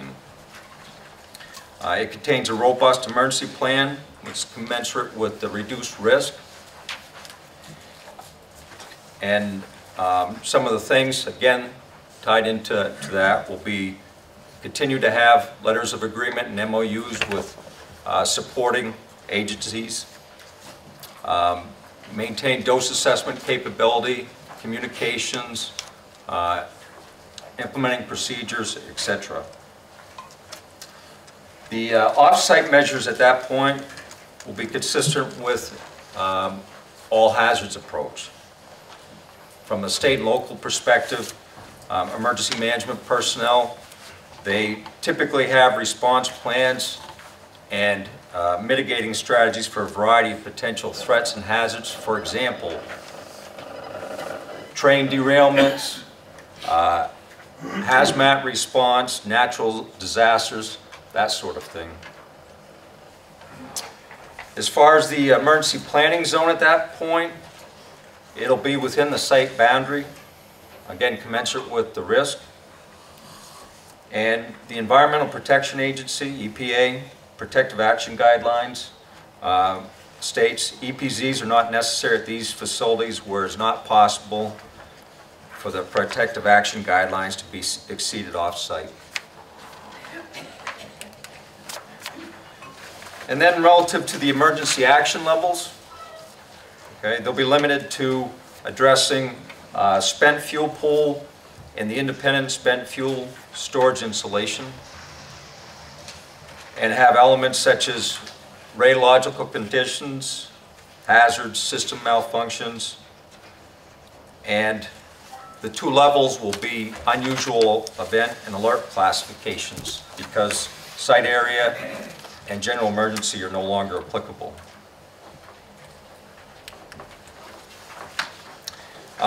Going through, starting with declaration times, VY maintains the capability to assess and classify and declare emergency conditions as soon as possible and within 30 minutes after the availability of indications. Relative to the notification times to the states, the notifications to all 3 states will be as soon as possible and within 60 minutes, excuse me. As far as our emergency response organization augmentation time, the goal will be to be able to augment the on-shift staff as soon as possible and within 2 hours of an alert notification. And as Joe mentioned, I will say that the state of Vermont opposes the issuance of this, the PDIP LAR, and on February 9th, the state filed a petition to intervene and request for a hearing on the LAR with the NRC.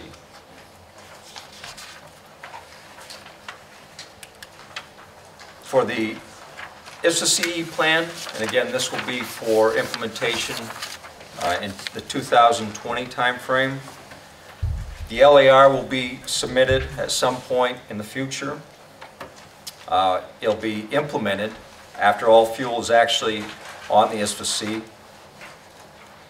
and it will have a robust emergency plan commensurate with the risk involved and the type of accidents related to storage of spent fuel, and it will be consistent to other plants that have already decommissioned and have their fuel on ISFACs like Maine Yankee, Connecticut Yankee, Yankee Row, and it'll be fully compliant with regulation.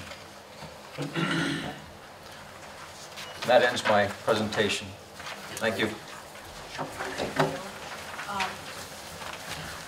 sure there are comments and questions from the panel. And I'm not sure, based on what Joe just said, what questions that you asked that they'll answer, but we'll give it a go. Where did Mike go? Mike, are you not answering? No, I think as Joe mentioned in the introduction, right now, we're really on the advice of our own company counsel that says it's ridiculous for us to try to answer questions from state individuals on this topic at this point in time. How about a non-state individual? I think I'm going to pass on that. Thanks anyway. Can I ask a practical question? Certainly. I mean, so are the sirens still up and running, or are they off at this point? No, they're all fully functional. So the EAS and all that's still up and running? Okay, good. So, just a question then, Chris. How do we get our questions answered? Or how do you want to, I mean... Can we ask a question and you say you can't answer it? Or, I mean, are there any questions you can answer? But what I'm looking for is more of a discussion about some of this, because some of the language isn't, for me, is not clear. Well, that's what I'm understand it. But is there another way to do this? Let's try to use your judgment and see if we can answer clarifying questions. How about and that? all I'm asking is how can we process that? So we have this, in my role here, I kind of go back to people in New Hampshire, and I wouldn't be able to explain this, but if there's a process where we're going to be able to explain it, I'm happy to wait too. I just mean, how do you see that we're going to get there with that, Chris? I'm not here accusing anybody of holding back information. I'm just looking for a process question. So, could I ask?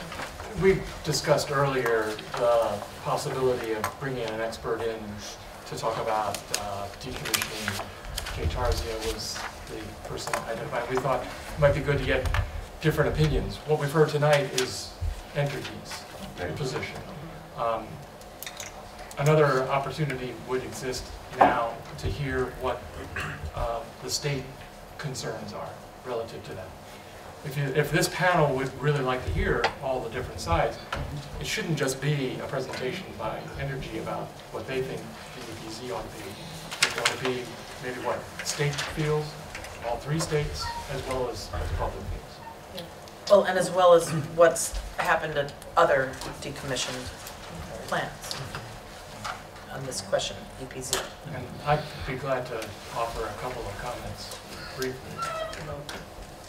As would I, in terms of summarizing essentially what Entergy has presented, but from the state's perspective, and then having Bill and David join me would be very helpful. And Erica Borneman of Vermont Emergency Management Homeland Security is on the phone and can answer questions as well. Yeah, because with this, and I know probably we sent out a lot of material.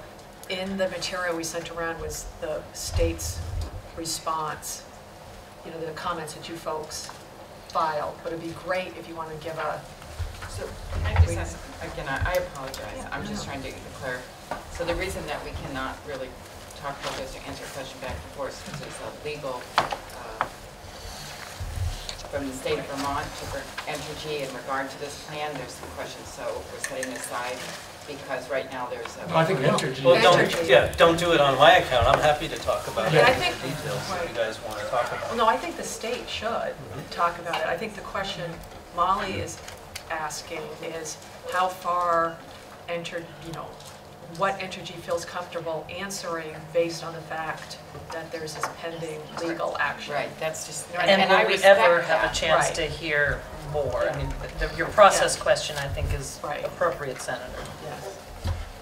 And I respect that there's a legal process here or dispute, and I understand that, and not trying to, but just, okay, but, so you're saying the state of Vermont is okay about answering questions, even though maybe there could be a conflict here or not? Well, I don't see there being a conflict. There's nothing that we would describe to you that we haven't already said in public, so I'm happy to do that. I don't think it compromises our legal position. Of course, my attorney's not here, and he probably would wrestle me to the ground and disagree, but he's not, so too bad. We'd like to see them. Yes, right.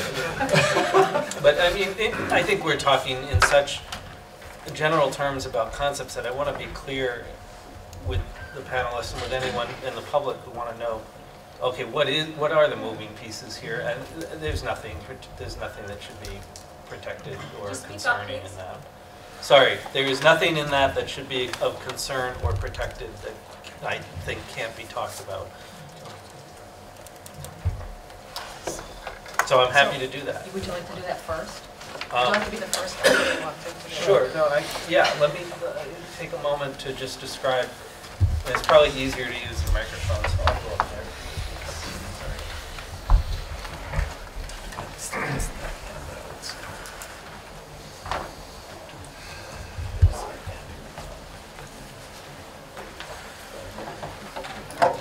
So Chris Recchia, Commissioner of the Public Service Department. So I just want to describe, there are a couple of moving pieces here that Mike had described in his presentation that I think are important to distinguish, and that is, we have had a 10-mile emergency planning zone that the states have coordinated around Vermont, New Hampshire, Massachusetts. We've done it with emergency management. They are correct that they have been paying for that to be supported over the years at about $4.5 million for the 3 states. The $100 million piece you heard was the on-site staffing that they have reduced now as a result of this, and will continue to reduce in April of 2016. Costs that otherwise they would incur for on-site management of the emergency planning. It is not, you can't get to $100 million in 5 years with the $4.5 million. Right.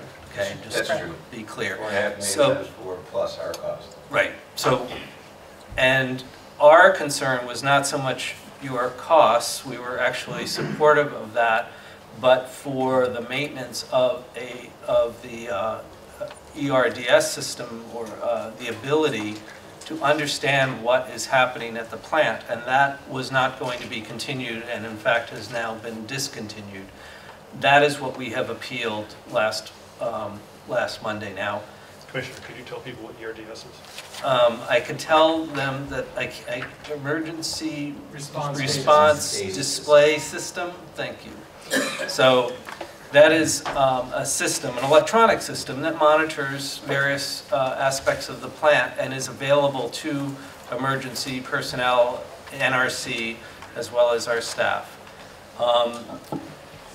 If that is discontinued, then one does not know what is happening at the plant without some other means of doing it. And we were explicit in wanting the ERDS system or its equivalent to continue, and there is an equivalent option available.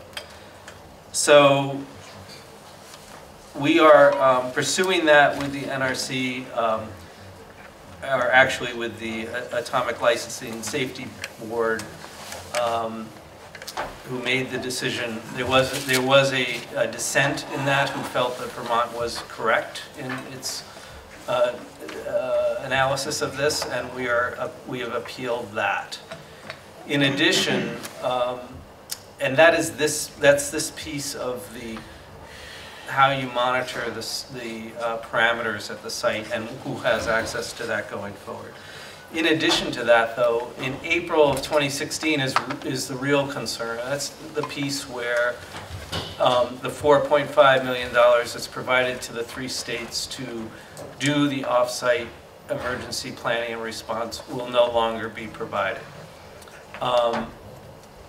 And while I think all 3 states have agreed that the same level of emergency response is not necessary, some level of emergency response is. And the idea of taking this and doing a on-off switch is the real problem that we have with it.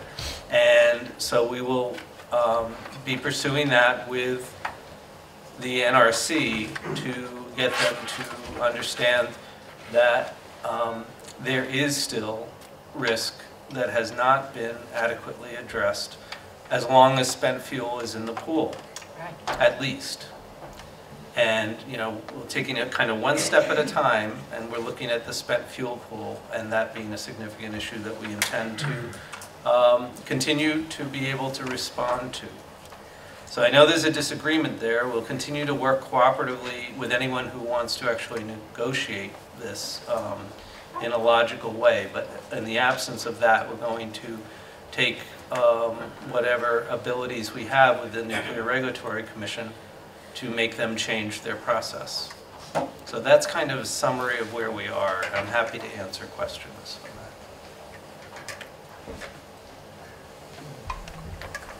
If I could add to it. Yeah.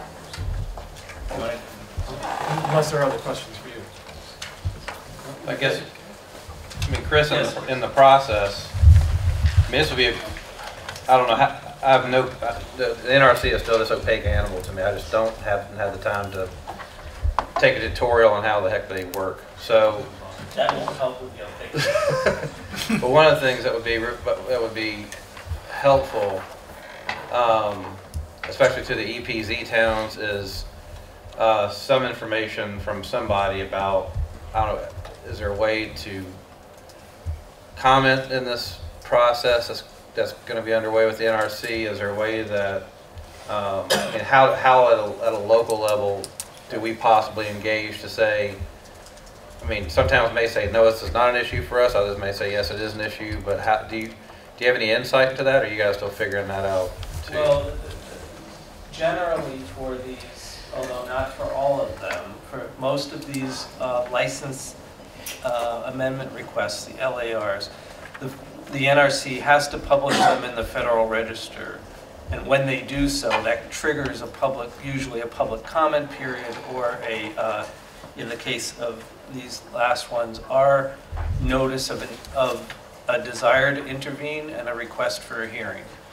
It was our notice of request for intervention and hearing that was denied by the ASLB. So we haven't even gotten to the point of being able to go to the merits. We're just trying to get them to say we have an interest in a hearing.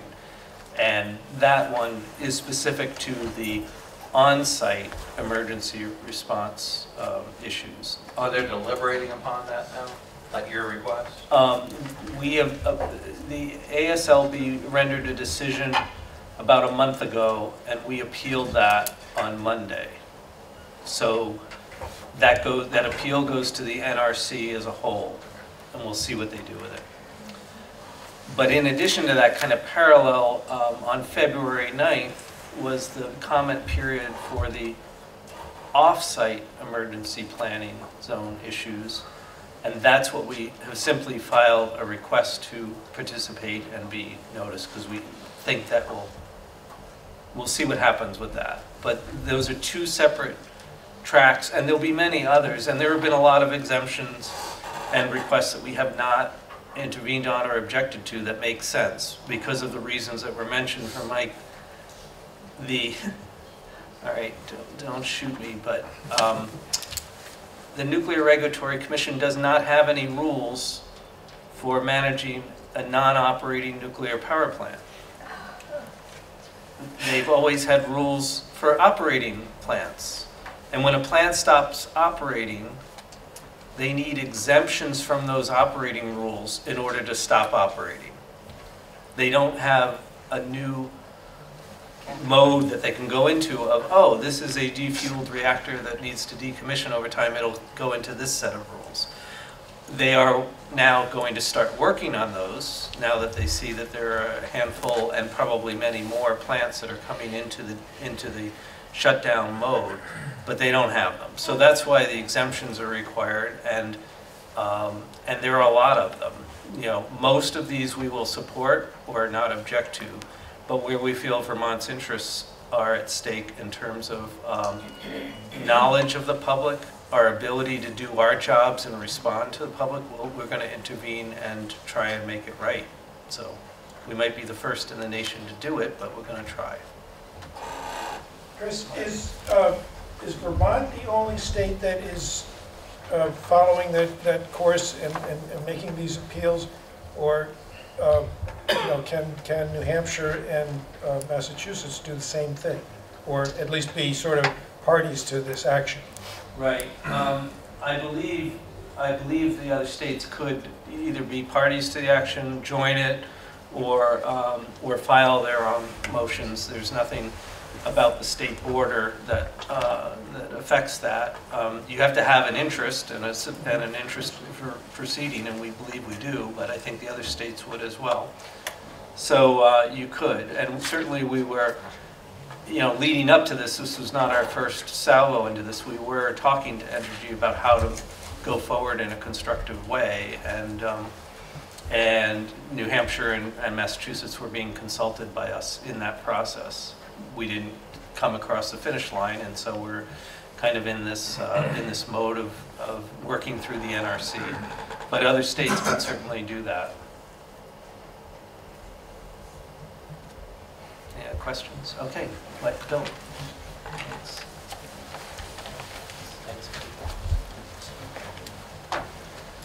So I think Chris really put it well to say that we're really only trying to object to those things that we find truly are with merit, and also to describe the conditions as an on-off switch, I think is appropriate as well. You saw on a slide there that over $4.5 million per year is being used for emergency response planning, and that's the case, but that stops April 2016, and for the most part, after that, the number is essentially zero, although it's not exactly zero, but compared to $4.5 million, it certainly looks a lot more like zero. And the reasons for that are why we object. First, the petition for the license amendment request and exemptions suggests that the only reason to have concerns about plant and decommissioning while there's still fuel in the spent fuel pool is that dose will not exceed protective action guidelines of the EPA. Well, dose limits for the protective action guidelines are quite high. 1 rem to the whole body or 5 rem to the thyroid. It has nothing to do with whether or not the county has been contaminated with the radioactive material released that gives a dose less than 1 rem or 5 rem, or that there is even a question about the quality of maple syrup in Vermont, or the quality of the lands that exist here. And on that basis alone, we believe that exempting support for off-site response organizations is not responsible. And second, that the exemption requests are not including the potential for hostile action-based events, scenarios, in particular those that threaten the spent fuel pool. For example, an aircraft crashing into the reactor building and damaging the spent fuel pool, or ground-to-air missile, or air-to-air, or surface-to-air missile damaging the spent fuel pool, or the remote possibilities of ground-based attack rendering the cooling system and the water level system of the spent fuel pool from functioning. What we seek is to continue to support the state's capabilities to take samples in the environment to prove what the conditions are, whether they're good or they're bad, to have a laboratory that can analyze those samples in a timely manner to provide independent verification. What the exemption request relies upon instead is what's called a comprehensive emergency management plan, which relies essentially on firefighters, EMTs and rescue departments, and law enforcement to conduct those kinds of operations. They certainly can do a lot with regard to a fire on site there, with regard to some other criminal acts that might occur there, but catastrophic events, even if they don't result in an actual release, require people with better backgrounds in radiological sciences to be able to plan a response, to collect samples, to analyze those samples, and to provide the public with the information that's needed based on what those samples are. So we're looking for financial support for what exists now at a small fraction of these dollar values for the operating plant until fuel is removed from the spent fuel pool and put into dry casks, until 2020, which is what the current plans are. We also are concerned as well, as Chris mentioned, that all of this is being done without public comment and rulemaking. It's being done by taking a list of rules for an operating plant and chopping off some of them that clearly don't make a lot of sense because the plant's not operating, but what is left there in the wake of chopping those out? There are no rules that allow for these in-between kinds of scenarios and contingencies. And for that reason, we believe that rulemaking is important, as well as support until the fuel is removed from the spent fuel pool and put in the dry casks. Thank you. I'll take questions, I guess. Chris, you did. Yes. Yes, Dr. Irwin. I did not meet you until we were on this panel together. And so could you just give me your background as an expert? As I said, I went to the same school as Jay Tar's University. So that should qualify for Yeah, they were the same rugby team? Yeah, so I have a master's in radiological physics, and I have a doctorate in environmental engineering. And I'm a certified health physicist by the American Board of Health Physics. And I have worked 3 years with the United States Naval Nuclear Propulsion Program on naval reactors there. And then I worked for about 12 years in the commercial nuclear power industry at plants all across the country. The last plant that I worked at was Seabrook. And then I got into academia. I worked at Harvard and at MIT as a health physicist before coming here 10 years ago. Then I think you can probably answer my question. Right there, yeah. Just your opinion, your expert opinion, that once these spent fuels, they are moved to the dry cask, we're saying that they're not as dangerous. correct? That is correct. Okay, so they are in, right now, the cooling period, because what does that do during the cooling period? Well, the cooling period is important for removing the thermal energy as well as some of the radioactivity. And the original cooling period for spent fuel pools was designed to be less than 5 years. The thoughts were, when these plants were originally built, that the fuel would be stored in there for much less, maybe months or no more than a few years, and then the fuel would be taken to a reprocessing facility, as it's done in France and other countries. And they would harvest out the good. Fuel pools were really a temporary site for the storage and cool down of them so they could be transported. So that in a period of 4 years, that they would be cooled down and not as dangerous. That is correct. So when, so that starts on the day that they go into that cooling, it's very dangerous. Yes. And then it moves like this over time, less and less and less. That is correct.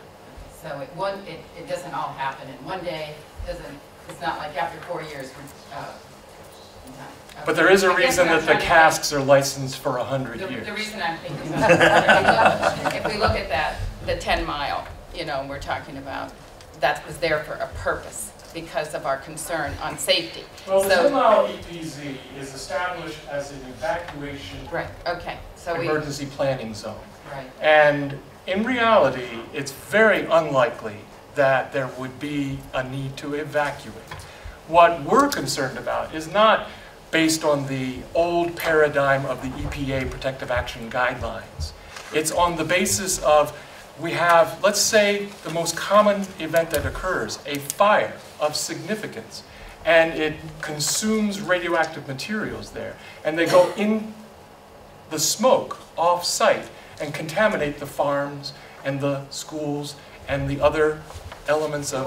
I hear you in that. I was just trying to think of the timeline of that it's spread over time because the danger changes over time as well. Unfortunately, the danger will not change for the plant itself, where all of the radioactive materials will be stored until they do decontamination and dismantling, and that could be, as they plan, up to a full 60 years. However, the spent fuel, that is a totally different source, and the plans are to remove that from the spent fuel pool, put it into the casks. And the concerns there, the NRC and Entergy have determined from calculations that unfortunately are not public, that the possibility of a fire that would cause doses in excess of EPA Protective Action Guidelines is not likely after April 2016.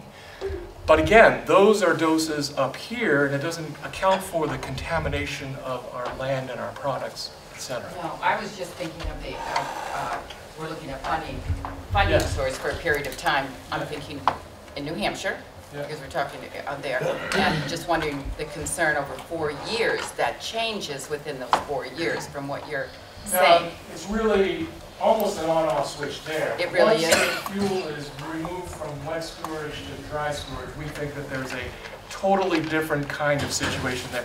There, we believe it goes from emergency planning more to environmental surveillance, so that you can watch what is moving with the groundwater and whether it presents a slower risk to the public and the environment. Yes? Hi, yes. I had heard that the Holtec casks, dry casks, were only licensed, rated for 30 years. Is that not correct? So if you heard that, I understood that it was 100. I have to say I'm not an expert in either.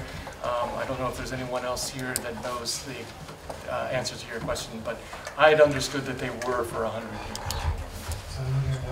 I don't think they're 100. I don't recall what the number is, but I don't think that's right. Okay. But we should look into that. Actually, I can. We looked. Hi there. I'm Tony Lashinsky. I'm the state nuclear engineer. I think this is a difference of currently the Holtec casks have a certificate of compliance that is 20 years. The design behind it really should last a couple of 100 years, but right now the certification is really only for 20 years. Now what happens as you approach that 20-year limit is you go and you relicense. It's kind of like, it's similar to a license extension process, say for continue operation after original expiration of a power plant operating license. That's a really big difference between 20 and Yeah, yeah. It's my understanding of it, and I am not I am not an expert by far on dry cask storage systems. I'm learning quite a bit about them. I can tell you that. Is that the NRC really wanted to look closely at these systems sometime down the road, and so 20 years was chosen as an appropriate starting point. And also at that point, at a belief that the Department of Energy would live up to its promise of having a permanent waste disposal facility available after 20 years. Right now, just the very first dry cask storage systems that were implemented on reactor sites are just coming up to their 20-year period now. I don't remember specifically all of them. I know Calvert Cliffs was one of them, which is down in Maryland, not far from Washington, D.C. But there are, I believe there are 2 others, but offhand I don't remember what they are. You're welcome. Dr. Irwin, can you tell us, can you go on the record and tell us when do you actually support you, and I'm presuming, speaking on behalf of the Department of Health, the reduction of the EPZ? Well, again, we're not thinking about the EPZ. What we're thinking about is off-site emergency response capabilities. And we think that off-site response capabilities go beyond law enforcement, emergency medical services, and firefighting when you have a nuclear facility with wet fuel storage still. I would say that if when the fuel is removed from wet storage to dry storage would be a milestone to reevaluate the circumstances. Again, one of the other concerns that we have is a safe store plant. There are few of these around the country, and in several places where there are facilities that have sat for decades, radionuclides have migrated from leaks, and we don't know what the conditions would be 5 years from now. 2020 is when it's planned currently that dry casting would be completed. If that schedule is met, that would be a good time to evaluate whether reduction in emergency planning would be appropriate.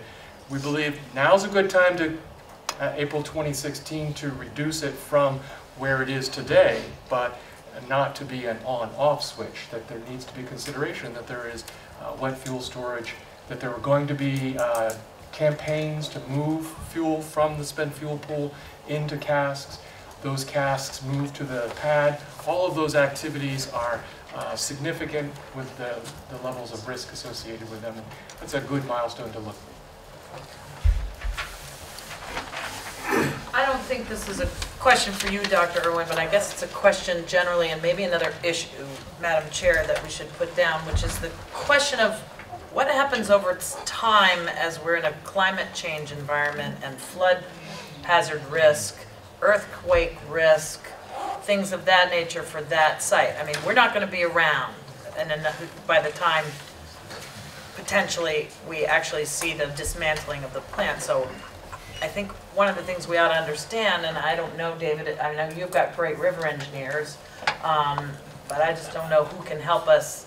I mean, it's like impossible to predict what's happening to climate, but maybe it would be handy to just get some river engineering analysis about, because I know the Connecticut River's got flood control dams and all that good stuff, but it would be nice to know that. That's one of the reasons, among others, that we think that the NRC should be required to do a full environmental impact statement under the National Environmental Policy Act, is to evaluate just exactly those kinds of questions. Yeah, and during the dry cask hearings years ago, state geologists as well as consultants for industry and for the state all testified as to the environmental concerns there. But I think it's changed in just those years.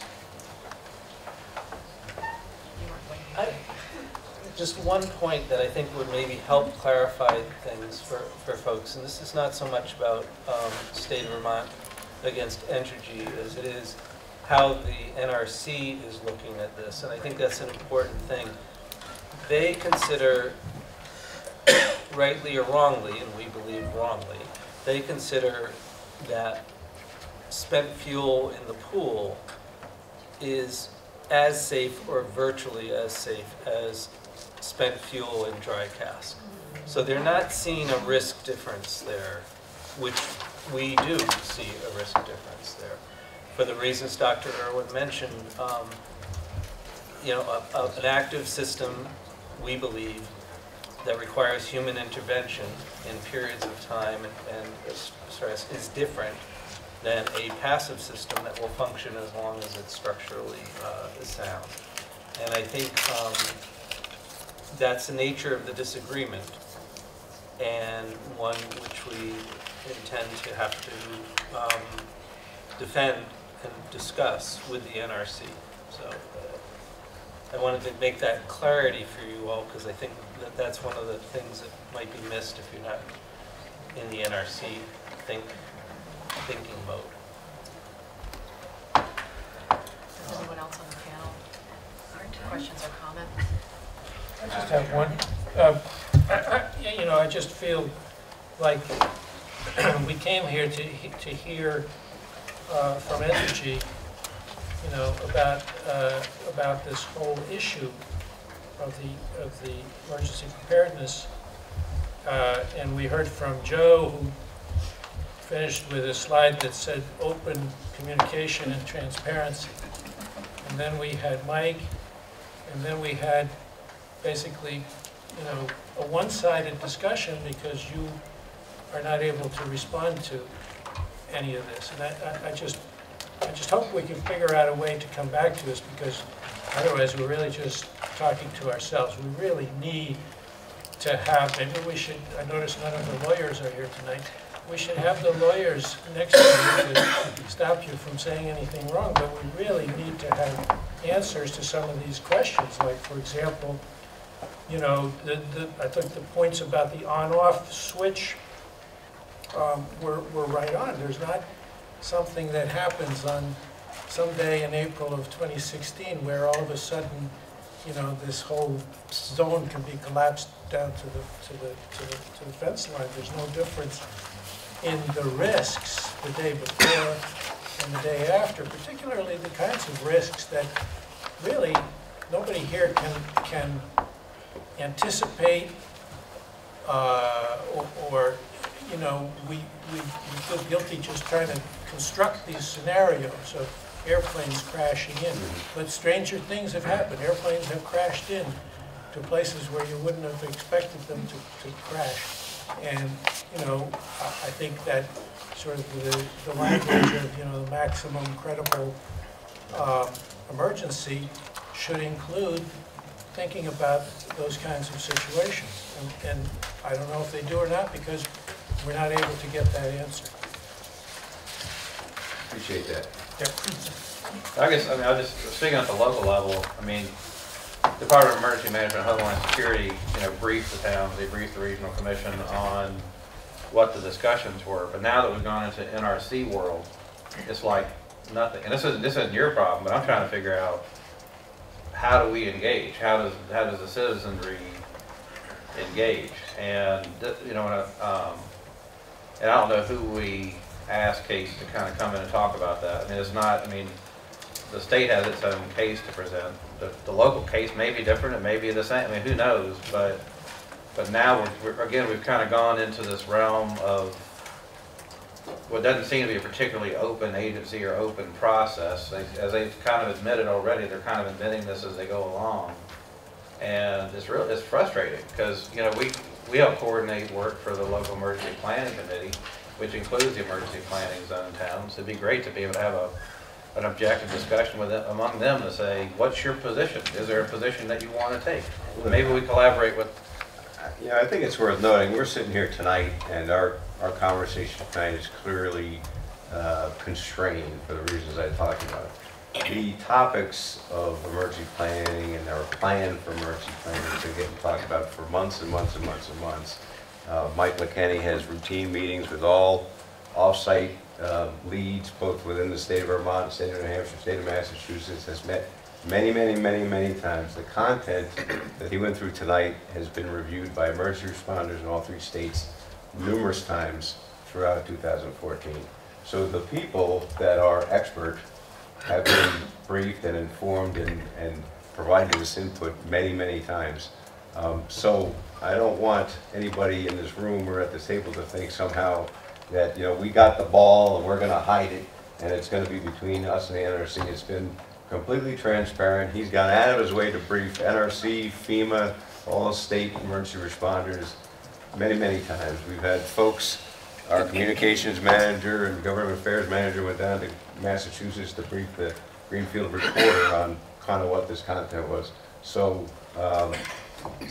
it has been out in the public domain, you know, what our plan and what our intent was. And there's nothing different here tonight than what we've said many times in many other places. So before you jumped in, I wasn't talking about Entergy.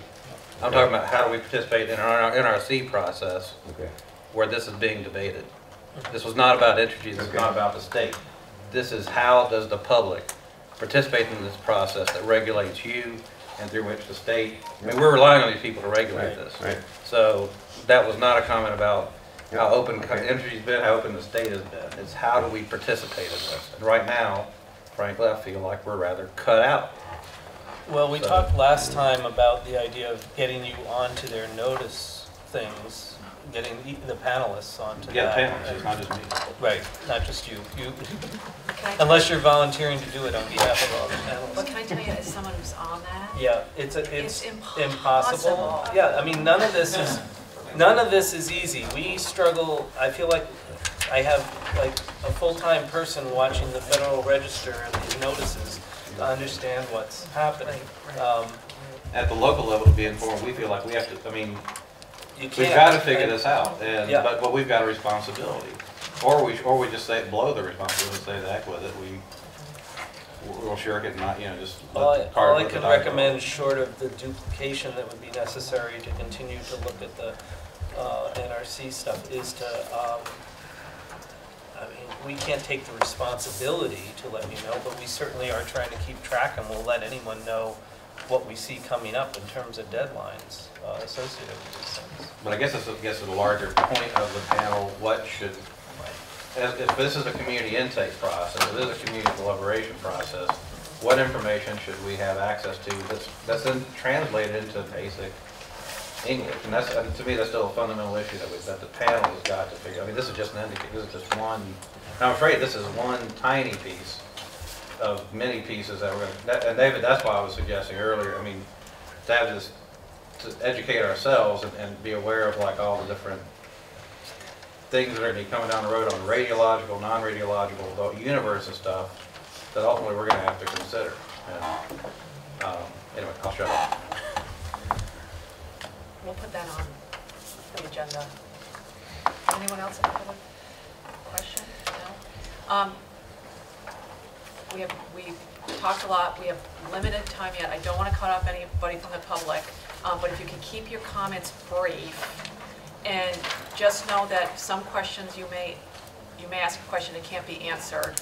But what we'll do too is if you don't get time to comment and there's something you think of, we're going to get an email address so that you can get your comments to us and everybody will see them. So I don't want people to panic thinking they're leaving here and we won't know what they say. And if you could go to the mic and introduce yourself.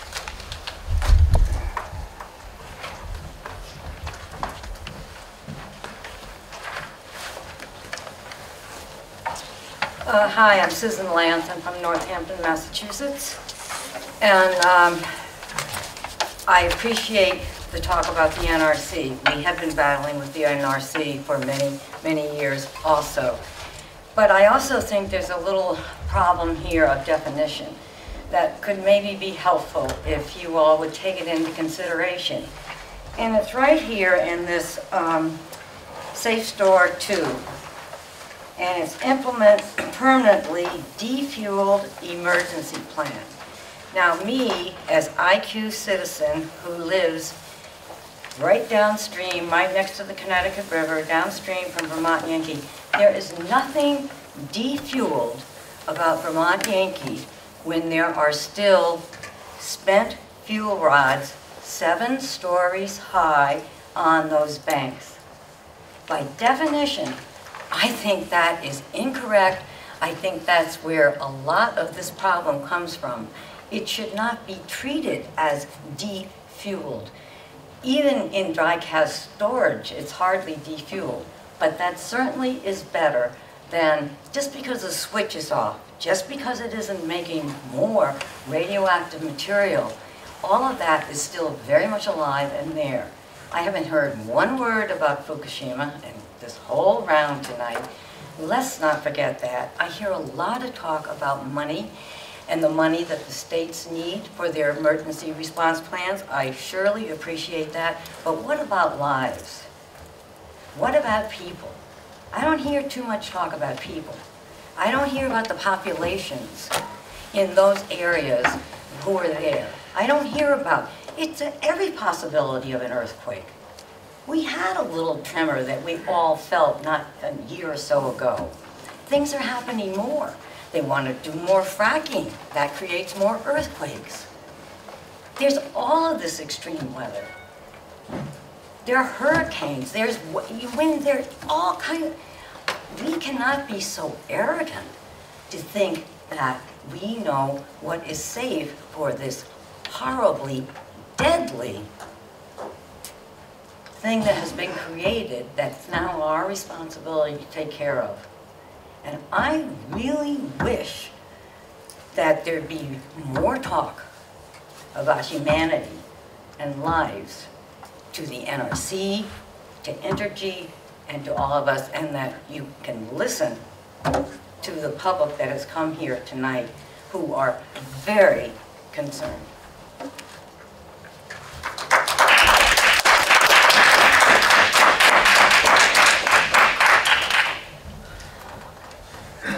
Get kicked out soon, so. Yep, I'll keep it as brief as I can. Hi, my name is Sandra Kosterman and I live in Greenfield, Mass. And I want to go on record as opposing granting Vermont Yankee the exemptions they're requesting to no longer fund the EPZ, the 10-mile EPZ, and increasing the present notification time if there was a problem at Vermont Yankee from the present 15 minutes to 60 minutes. The town of Greenfield, part of which is in the EPZ, and has a reception center at Greenfield Community College, has written a letter and resolution opposing the exemptions. Also, the towns of Gill, Burnston, and Warwick have written letters opposing these exemptions. Other towns are in the process of writing letters opposing these exemptions. I support the state of Vermont to oppose granting these exemptions, as well as the most recent exemption Vermont Yankee is requesting in cutting staff and security. That should be our #1 concern, security.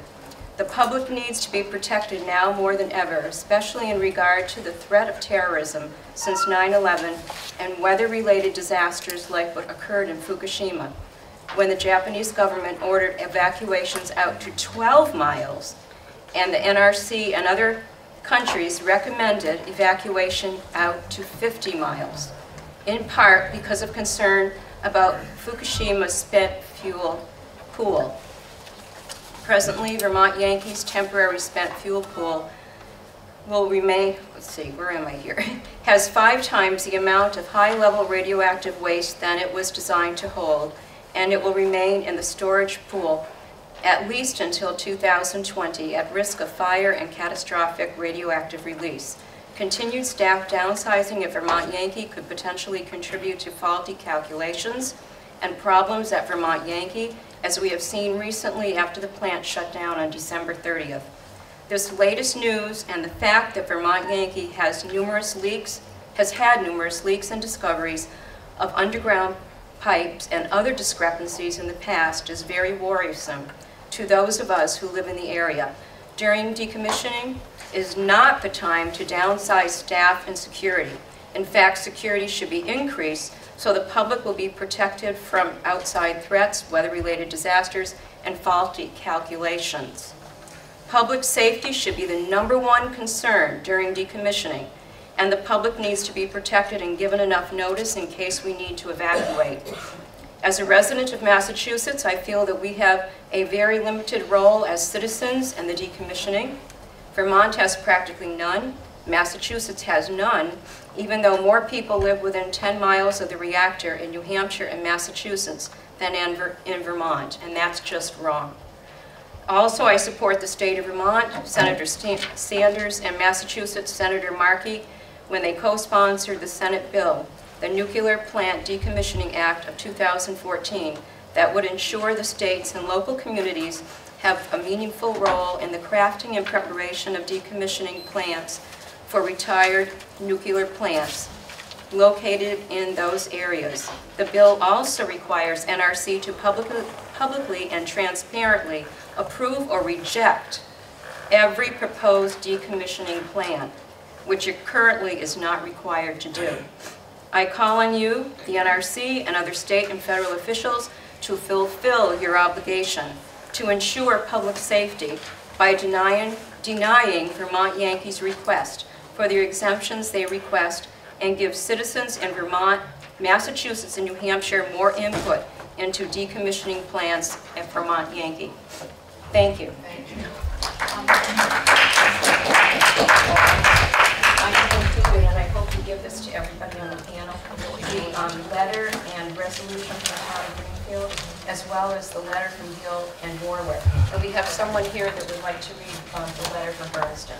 Okay, what I would like to do, because we've actually exceeded our time, and I don't know if everybody's, if the panel's okay with this and the public is okay with this, that we will get an email address to everybody, and you can give your comments to us, which will be circulated with everybody on the panel. And before everybody goes, we're going to do a recap. Yes. Okay, you didn't pass around a sign-up sheet, so how are we supposed to get the email? You know, most of the people who came here tonight, as you know, came here specifically for the evacuation planning piece. And I don't understand the kicked out part, because I've been here many times and we have not been kicked out. Can we do 15 more minutes? Does everybody in the panel have 15 more minutes? Sure. Okay. Thank you. Yeah, if you keep them shorter, then we can get more people. But we will get, and I want to talk to you, Leslie, about the email address, because you can help me dispense the word on that. Judy.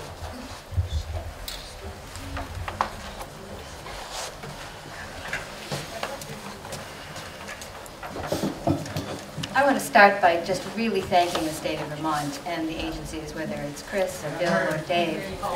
Can't hear me? Can you hear me now?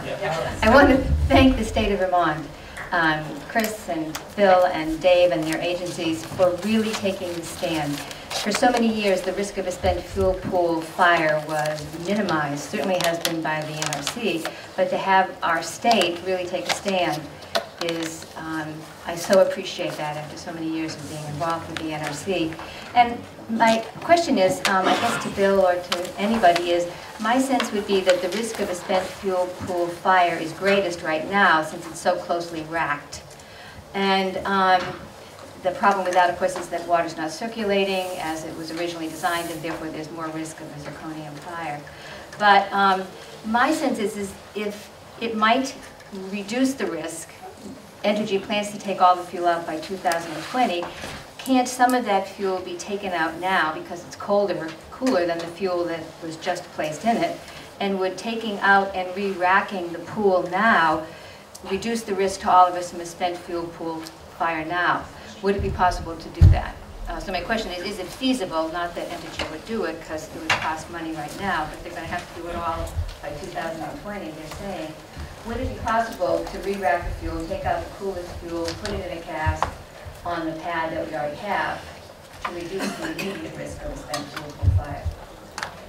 So I think that we have always wanted to have the dry casking campaigns more frequent and of longer duration earlier to get the fuel out of the pool. The National Academies of Science has created a very good report, I'm sure you're aware of it, that analyzes spent fuel pools. They have experts that looked at it. I don't have that expertise. Tony may have greater, but you bring up good questions. Yeah, well, I would request that maybe this committee consider that as a recommendation in the future, because I think it is an important point. Thank you very much.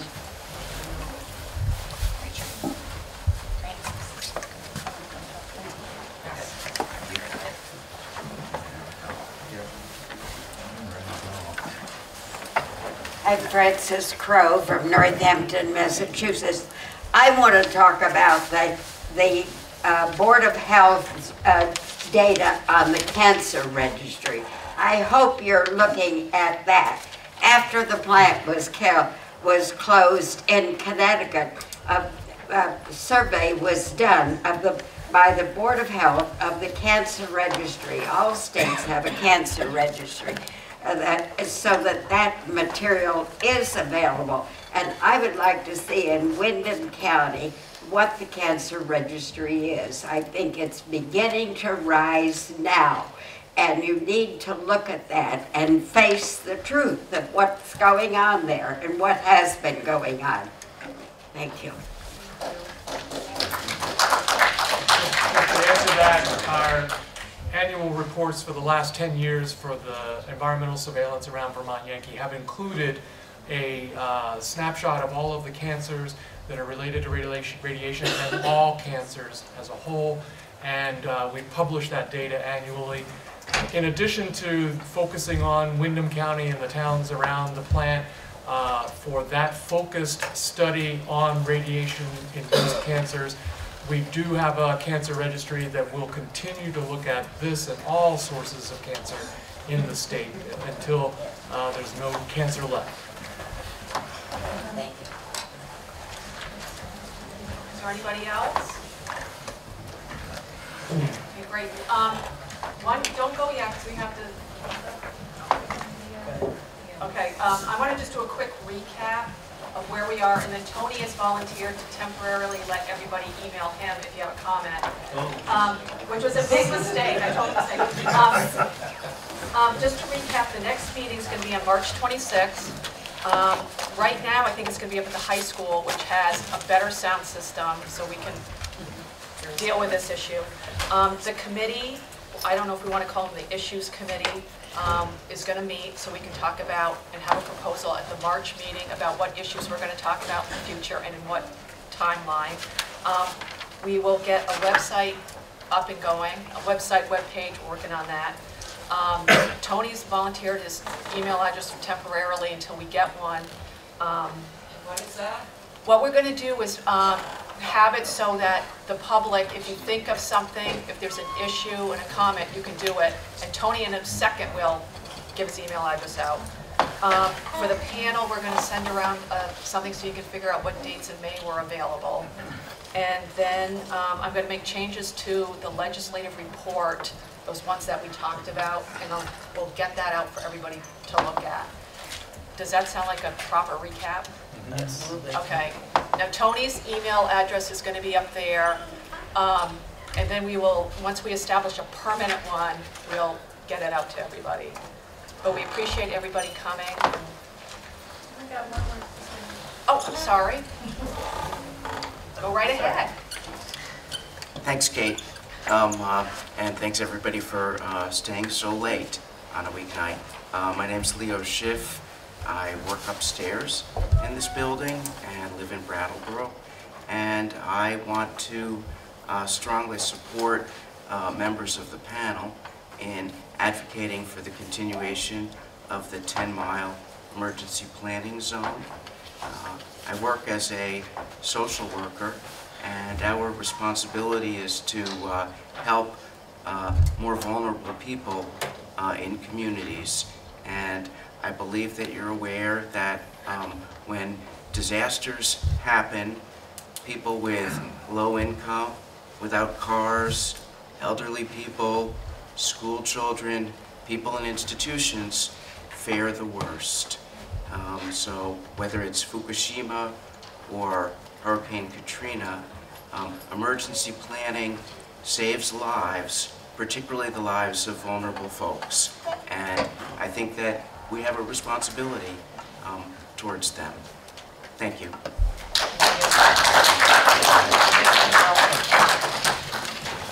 Thank you, everybody, and March 26th, and we'll do it again.